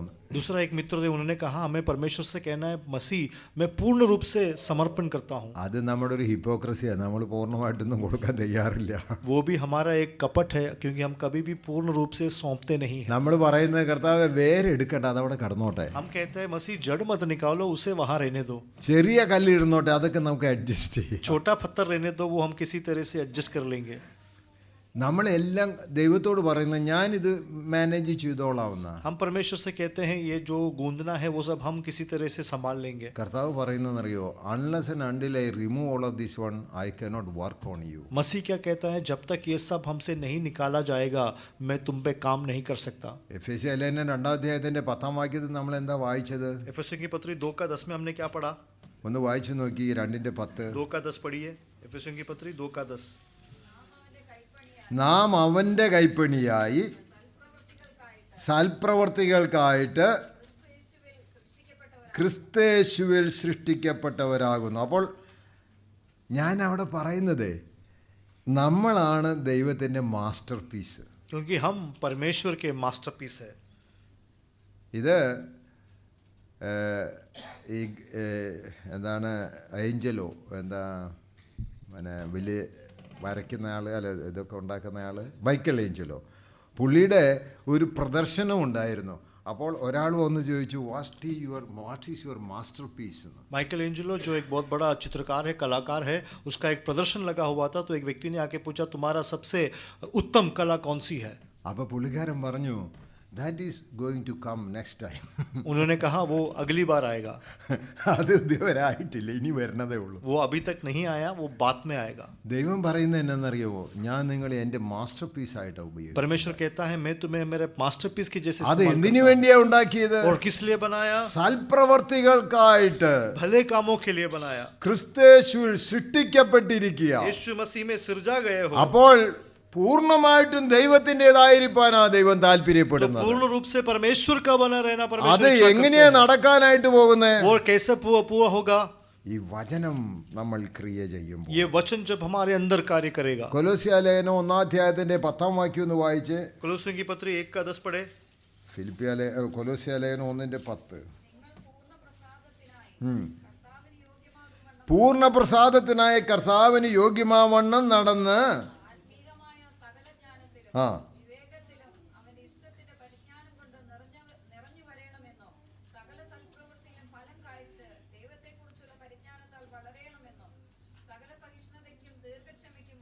എൻ്റെ അവിടുത്തെ സകലയൊക്കെ ഒന്ന് എടുത്ത് കളഞ്ഞാൽ എന്ത് നല്ലതല്ലായിരുന്നു. वहाँ के उन विषयों को निकाल दे तो कितना अच्छा होता.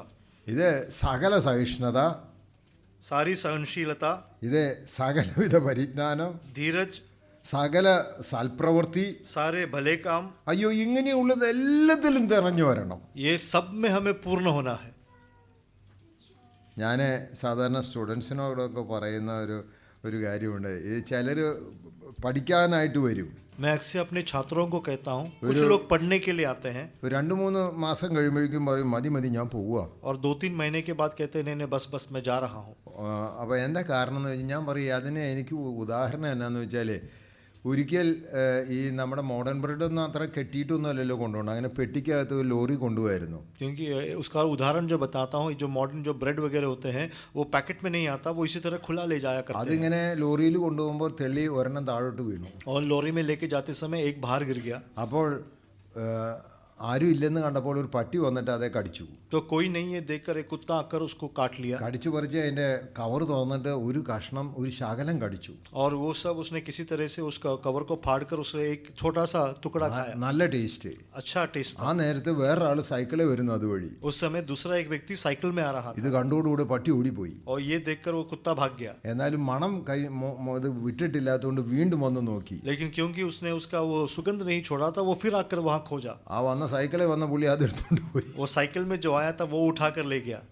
നമ്മൾ ഇതേപോലെയാ. हम भी ऐसे ही हैं. അയ്യോ, വചനം പഠിച്ചപ്പോൾ നല്ല ടേസ്റ്റ് തോന്നി. वचन जब पढ़ रहे थे बहुत अच्छा लगा. എന്നാൽ അവിടെ ആ സൈക്കിളുകാരൻ ഇതിനു വേണ്ടി ഒന്നും വന്നതല്ല, അവിടെ നിന്നും ചൊവ്വയെ തിന്നിരുന്നെങ്കിൽ അവന് ചൊവ്വ വയറ് നിറയ്ക്കാമായിരുന്നു. പക്ഷെ ഇത് കണ്ടപ്പോൾ ഓടിപ്പോയി. वो साइकिल वाला यूं ही वहां आया था, वो ये देखकर नहीं आया था, लेकिन साइकिल वाले को देखकर वो कुत्ता भाग गया. अगर खड़ा होता तो अच्छे से खा सकता था. വചനം നല്ല രസകരമായിട്ട് തോന്നി. वचन बहुत अच्छा लगा.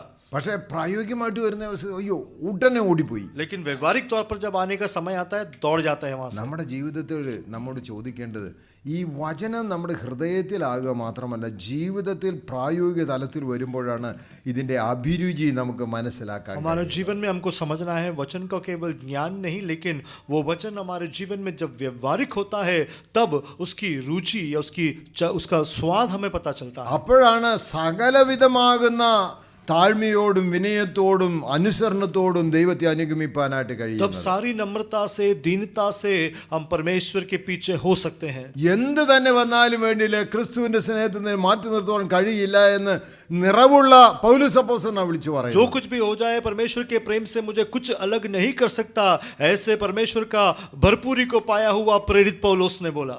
ഇത് റുമാനിയൻ ജയിലിൽ കിടന്ന ആളെ, അതായത് റിച്ചാർഡ് ഉംബ്രാൻഡിനെ കുറിച്ച് നിങ്ങൾ കേട്ടിട്ടുണ്ടോ? रोमानियन जेल में रिचार्ड वुडमैन बोल के एक व्यक्ति था, उनके बारे में क्या आपने सुना है? അദ്ദേഹം ഒരവസരത്തിൽ പൂനെയിൽ വന്നപ്പോൾ അദ്ദേഹത്തെ പേഴ്സണലി കണ്ട് സംസാരിക്കാൻ ഒരു അവസരം ഉണ്ടായി. वो एक मर्तबा जब पुणे में आए थे, वहाँ व्यक्तिगत तौर पर मुलाकात करके उनसे बातचीत करने का मौका मिला. യൂണിയൻ ബിബ്ലിക്കൽ സെമിനാരിയിൽ വെച്ചാണ് അത് നടന്നത്. यूनियन बिब्लिकल सेमिनारी में ये हुआ. അപ്പം ഞാൻ ചോദിച്ചു, तो मैंने पूछा, സാറിന് ഈ തിയോളജിക്കൽ സ്റ്റുഡൻസിനോട് എന്താ പറയാനുള്ളതെന്ന്. सर इन जो थियोलॉजिकल स्टूडेंट्स है, आप इनको क्या बोलना चाहते അപ്പോൾ हैं? പുള്ളിക്കാരൻ പറഞ്ഞു, ഇവിടെ എല്ലാവിധ ഓളജിയും പഠിപ്പിക്കുന്നുണ്ട്. ഉन्होंने कहा, തിയോളജി यहाँ पर- പഠിപ്പിക്കുന്നുണ്ട്, പിന്നെ സോട്ടിയോറോളജി പഠിപ്പിക്കുന്നുണ്ട്, അങ്ങനെ കുറേ ഓളജികൾ പഠിപ്പിക്കുന്നുണ്ട്. उन्होंने कहा यहाँ पर हर प्रकार की थियोलॉजी या हर प्रकार का उपदेश या धर्मशास्त्र सिखाया जाता है, പക്ഷേ ഒരു എണ്ണം മിസ് ചെയ്തിട്ടുണ്ട്. लेकिन एक छूट गया है. അത് ഏതാണെന്നറിയാമോ? वो पता है आपको कौन सा है? ഞാൻ പറഞ്ഞു എനിക്കറിയില്ല. मैंने कहा मैं नहीं जानता. ആ പുള്ളിക്കാരൻ പറഞ്ഞത് സഫറോളജിയാണ് പഠിക്കേണ്ടത്. उन्होंने कहा सफरोलॉजी. അവിടെ മറ്റേ ഓളജികളൊക്കെ പഠിച്ചു, സഫറോളജി പഠിച്ചില്ല. उन्होंने कहा बाकी सारी ओलॉजी आपने सीख लिया, लेकिन सफरोलॉजी नहीं सीखा. കർത്താവ് ഈ ഭൂമുഖത്തേക്ക് വന്ന് നമുക്ക് വേണ്ടി കാൽവരി ക്രൂശിൽ മരിച്ചത് നമുക്കൊരു മാതൃക കാണിച്ചു തരാൻ വേണ്ടിയിട്ട്. यीशु मसीह संसार में आकर कालवरी की सलीब पर हमारे लिए जो मरा, वो हमें एक नमूना दिखाने के लिए. ഞാൻ യോഹന്നാന്റെ സുവിശേഷം 1-10 ഇങ്ങനെയാണല്ലോ, അവൻ ലോകത്തിലുണ്ടായിരുന്നു, ലോകം അവൻ മുഖാന്തരം സൃഷ്ടിക്കപ്പെട്ടു, എന്നാൽ ലോകം അവനെ അറിഞ്ഞില്ല. यूहन्ना के सुसमाचार 1:10 में हम देखते हैं, वहाँ लिखा है वो संसार से पहले था, संसार की वजह से था, लेकिन संसार उसको पहचाना नहीं. ഇന്റർനാഷണൽ ഫൂളിഷ്നെസ് എന്നാണ് ഞാൻ പറയുന്നത്. और इंटरनेशनल मूर्खता मैं कहता हूँ. എന്നാൽ 11-ാം വാക്യത്തിലെ 11वें आयत में, അവൻ സ്വന്തത്തിലേക്ക് വന്നു, സ്വന്തമായവരെ കൈക്കൊണ്ടില്ല. और वो अपनों के बीच आया, लेकिन अपनों ने उसको नहीं स्वीकारा. സ്വന്തം കുടുംബത്തിന്റെ ഫൂളിഷ്നെസ്. अपने परिवार लोगों का मूर्ख था. അപ്പോഴാണ് ദൈവം ചെയ്തത്, തൻ്റെ ഏകജാതനായ പുത്രനിൽ വിശ്വസിക്കുന്ന ഏവനും നശിച്ചു പോകാൻ നിത്യജീവൻ പ്രാപിക്കാൻ, അല്ല അതല്ല വാക്യം, അവനെ കൈക്കൊണ്ട് അവന്റെ നാമത്തിൽ വിശ്വസിക്കുന്ന ഏവർക്കും ദൈവ മക്കളാകുവാൻ അധികാരം കൊടുത്തു. और तब फिर अगला बात हुआ, जो भी उसमें विश्वास करके उसको स्वीकार करेगा, उसे परमेश्वर का संतान होने का अधिकार दिया. ഞാൻ പറയുന്നത് അപ്പോഴാണ് വലിയ ഒരു വാതായനം, ഒരു ഗേറ്റ് നമുക്ക് വേണ്ടി തുറന്നു. तब वहां पर बहुत सी बड़ी एक फाटक हमारे लिए खोला गया. നമ്മോട് വ്യക്തിപരമായിട്ട് ചോദിക്കണം, व्यक्तिगत तौर से सवाल करना, നമുക്ക് വാസ്തവത്തിൽ ഈ പ്രവേശനം ദാനമായിട്ട് തന്നു, ये जो प्रवेश है हमें वरदान के तौर पे दिया. ഞാൻ അങ്ങനെയെന്ന് വരികിലെ അതിനുള്ള സ്വഭാവം ഉണ്ടോ എന്നിൽ? अगर ऐसा है तो उसका स्वभाव क्या मुझ में है? നിറയ്ക്കണമെന്ന് താല്പര്യമുണ്ട്, നിറയാനായിട്ട് നമുക്ക് താല്പര്യമുണ്ട്. भरने की इच्छा है, लेकिन भरने की क्या चाहत हमारे अंदर है? കഷ്ടം സഹിച്ചിട്ട് ദൈവം തന്റെ സ്നേഹത്തെ കാൽവരി ക്രൂശിൽ നമുക്കായിട്ട് വെളിപ്പെടുത്തി തന്നു. कष्ट सहकर कलवरी के सलीब पर यीशु मसीह ने अपना, परमेश्वर ने प्रेम हमको दिखाया. കർത്താവേ, എന്നെ അങ്ങയുടെ സ്നേഹത്താൽ നിറയ്ക്കണം, मसीह आपके प्रेम से मुझे भरना, അങ്ങയുടെ സഹിഷ്ണുതയാൽ നിറയ്ക്കണം, और आपकी सहनशीलता से भरना, അങ്ങയുടെ ജീവിതത്തിന്റെ എല്ലാം എൻ്റെ ജീവിതത്തിലാക്കാനായിട്ട് എനിക്ക് കൃപ നൽകണം. आपके जीवन में जो भी है वो सब मेरे जीवन में लाने के लिए मेरी सहायता करना. അങ്ങനെ ഒരു നിറവിന്റെ അനുഭവത്തിലാണെന്ന് വരികില്ലേ, ऐसा एक भरपूरी की अवस्था में है तो ഞാൻ പറയും നമ്മുടെ ഈ സഭ ഒരു പൊട്ടൻഷ്യൽ സഭയാണ്. मैं कहता हूँ हमारी ये जो कलीसिया है वो बहुत ही क्षमता वाली सभा है. മൊറേവിയൻ എന്ന് പറഞ്ഞ മിഷണറി ഗ്രൂപ്പാണ് ഇതേവരെയുള്ള സകല മിഷണറി ഓർഗനൈസേഷനെയും വെല്ലുന്ന പ്രവർത്തനം ചെയ്തവർ. मोरेवियन मिशनरी ग्रुप एक ऐसा ग्रुप है जिन्होंने अभी तक के जितने भी मिशनरी ग्रुप है उनके सामने एक चुनौती भरा काम किया. അവര് 100 വർഷമാണ് തുടർച്ചയായിട്ട് പ്രാർത്ഥന ആ സഭയിൽ ഉണ്ടായിരുന്നത്. 100 वर्षों से वो कलीसिया में लगातार वो प्रार्थना चलता रहा. എന്താ ഈ 100 വർഷം പ്രാർത്ഥന എന്ന് പറഞ്ഞത്? 100 साल की प्रार्थना क्या है? എല്ലാ തവണയും ഇവിടെ ആരാധനയ്ക്കും പ്രാർത്ഥനയ്ക്കും കൂടിയാൽ 1-2 പേരെ മിഷണറിമാരായിട്ട് അയക്കും. हर समय जब वो संगतियां इकट्ठा होते हैं तो 1 या 2 लोगों को मिशनरी के लिए भेज देते हैं. അത് ഭയങ്കര ഒരു അനുഭവത്തിലാണ് ഈ അയക്കുന്നത്. और बहुत बड़ी अनुभव में ये भेजते हैं. സ്വിറ്റ്സൺഡ്രോഫ് എന്ന് പറഞ്ഞ അദ്ദേഹമായിരുന്നു അവിടുത്തെ പാസ്റ്റർ. सुजनड्रॉफ वहाँ का पासवान थे. ഓരോ തവണയും ഓരോരുത്തരെ അയക്കുമ്പോൾ അവരുടെ സാധനങ്ങളെല്ലാം പാക്ക് ചെയ്യുന്നത് അദ്ദേഹത്തിൻ്റെ അതേ സൈസിലുള്ള ഒരു ഒരു ഒരു ശവമഞ്ചത്തിലാണ്. और एक बार जब एक को बेचते तो उनका जो साइज है उस साइज में एक कफन बनाकर बेचते थे. അദ്ദേഹം മാരീഡ് അല്ല, वो शादीशुदा नहीं है അദ്ദേഹം അറിയപ്പെടാത്തൊരു ദേശത്തേക്കാണ് പോകുന്നത്. और एक अनजान जगह में वो जा रहे हैं. He may not come back. हो सकता है वापस ना आए. അവിടെ മരിക്കുന്നതിന് മുമ്പേ, അദ്ദേഹത്തെ ആരെങ്കിലും കൊല്ലുന്നതിന് മുമ്പേ അദ്ദേഹം പറയാണ് എന്നെ ഈ പെട്ടിക്കകത്ത് വെച്ചോ എന്ന് പറഞ്ഞ് അതിനു വേണ്ടി പെട്ടിയും കൂടെ കൊണ്ടുപോകുന്നത്. मरने के पहले अगर वहां जाकर कोई उन्हें तुरंत मार दे तो उनको ये कहते हैं कि आप मुझे इस कफन में डालना. വാസ്തവത്തിൽ അവരെല്ലാവരും കൂടെ ഓരോ രാത്രികളിലും കൂടി പ്രാർത്ഥിച്ച് അദ്ദേഹത്തെ യാത്ര അയക്കുന്നത് വളരെ വളരെ ഇമോഷണലായിട്ടാണ്. तो वास्तव में प्रार्थना करके हर रात जो उनको भेजा करते हैं तो बहुत ही भावुकता से भेजते हैं. ലോകത്തിൻ്റെ നാനാഭാഗങ്ങളിലെ ഈ മൊറേവിയൻ മിഷണറീസ് പോകാനിടയുണ്ടായി. संसार की चारों दिशा में मोरेवियन मिशनरीज पहुंचे. ആ കാലഘട്ടത്തിൽ ഡെറാഡൂണിലെ മൊറേവിയൻ ഒരു മിഷണറി വന്നു. ഇന്ന് അവിടെ മൊറേവിയൻ ചർച്ച് ഉണ്ട്. और उस समय में डेराडून में एक नुमाइंदा वहां पहुंचा. आज एक मोरेवियन कलीसिया वहां है. ഡൽഹിയിൽ നിന്ന് ഒരു ഓവർനൈറ്റ് ജേണിയാണ് ഇന്നും ഡെറാഡൂണിൽ ചെല്ലാനായിട്ട്. दिल्ली से आज भी पूरा रात एक सफर करना होता है देहरादून पहुंचने के लिए.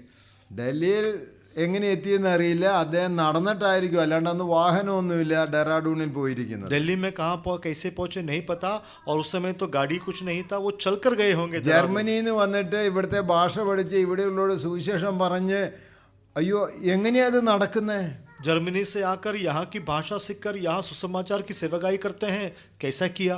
They were following the Lord Jesus. वो यीशु मसीह के पीछे हो लिए थे. എൻ്റെ കർത്താവിൻ്റെ പ്രവർത്തനത്തിൽ ഞാൻ പങ്കാളിയാകാൻ ഞാൻ എന്നെ സമർപ്പിക്കുന്നു എന്നുള്ളതായിരുന്നു അവരുടെ ചിന്ത മുഴുവൻ. मेरे मसीह के काम के लिए मैं समर्पण करता हूँ, ये था उनका विचार. പ്രിയമുള്ളവരെ, നമ്മെ നിറയ്ക്കണമെന്ന് പ്രാർത്ഥിക്കുമ്പോൾ കർത്താവെ അങ്ങയുടെ സ്നേഹത്താൽ നിറയ്ക്കണം. അങ്ങ് എന്നെ ഏൽപ്പിച്ചിരിക്കുന്ന എല്ലാ ദൗത്യത്തിലും നിർവഹിപ്പാനായിട്ട് അങ്ങയുടെ ആത്മാവിനാൽ നിറയ്ക്കണം. प्रिय लोगों, मुझे भरना, जब हम प्रार्थना करने हैं तो भरना आपकी प्रेम में मुझे भरना, और आपकी सारी नुमाइंदगी को पूरा करने के लिए उस तेजस में मुझे भरना. അങ്ങനെ ദൈവം എന്നെക്കുറിച്ച് താല്പര്യപ്പെടുന്ന എല്ലാ കാര്യങ്ങളിലും ഞാൻ സമർപ്പിതനായി തീരുമ്പോഴാണ് പൂർണ്ണതയിലോട്ട് കടന്നു इस വരുന്നത്. तरह से परमेश्वर मुझे उस सारी भरपूरी से जब भर देंगे, तब मैं उस समर्पण के साथ जब करूंगा, तब उस समर्पण में भरपूरी होगा. നമുക്ക് ചോദിപ്പാൻ കഴിയുന്ന ക്രിസ്തുവിന്റെ സ്നേഹത്തിൽ നിന്ന് ഏതൊന്നിനാൽ എന്നെ വേർതിരിപ്പാൻ കഴിയുമെന്ന് പൗലോസിന്റെ അതേ വാക്കുകൾ നമുക്ക് ഉച്ചരിക്കാൻ तब हम കഴിയും. प्रेरित पौलुस की उसकी लफ्ज को हम भी कह सकेंगे, परमेश्वर के उस प्रेम से कौन मुझे अलग कर सकता है. നമ്മെ തന്നെ ദൈവത്തിൽ സമർപ്പിക്കാം. हम अपने आप को परमेश्वर के सामने समर्पण കർത്താവേ, करेंगे. അങ്ങയുടെ അതേ ശക്തിയാൽ അങ്ങയുടെ അതേ ആത്മാവിനെ നിറയ്ക്കണം. मसीह आपकी उसी शक्ति से, आपकी उसी आत्मा से मुझे भरना. അത് വെറും വാക്കുകളാലല്ല. और वो केवल लफ्जों में नहीं, It should be real in our experience. ये हमारे अनुभव होने पाए. May God bless you. Thank you. परमेश्वर आपको आशीष दे.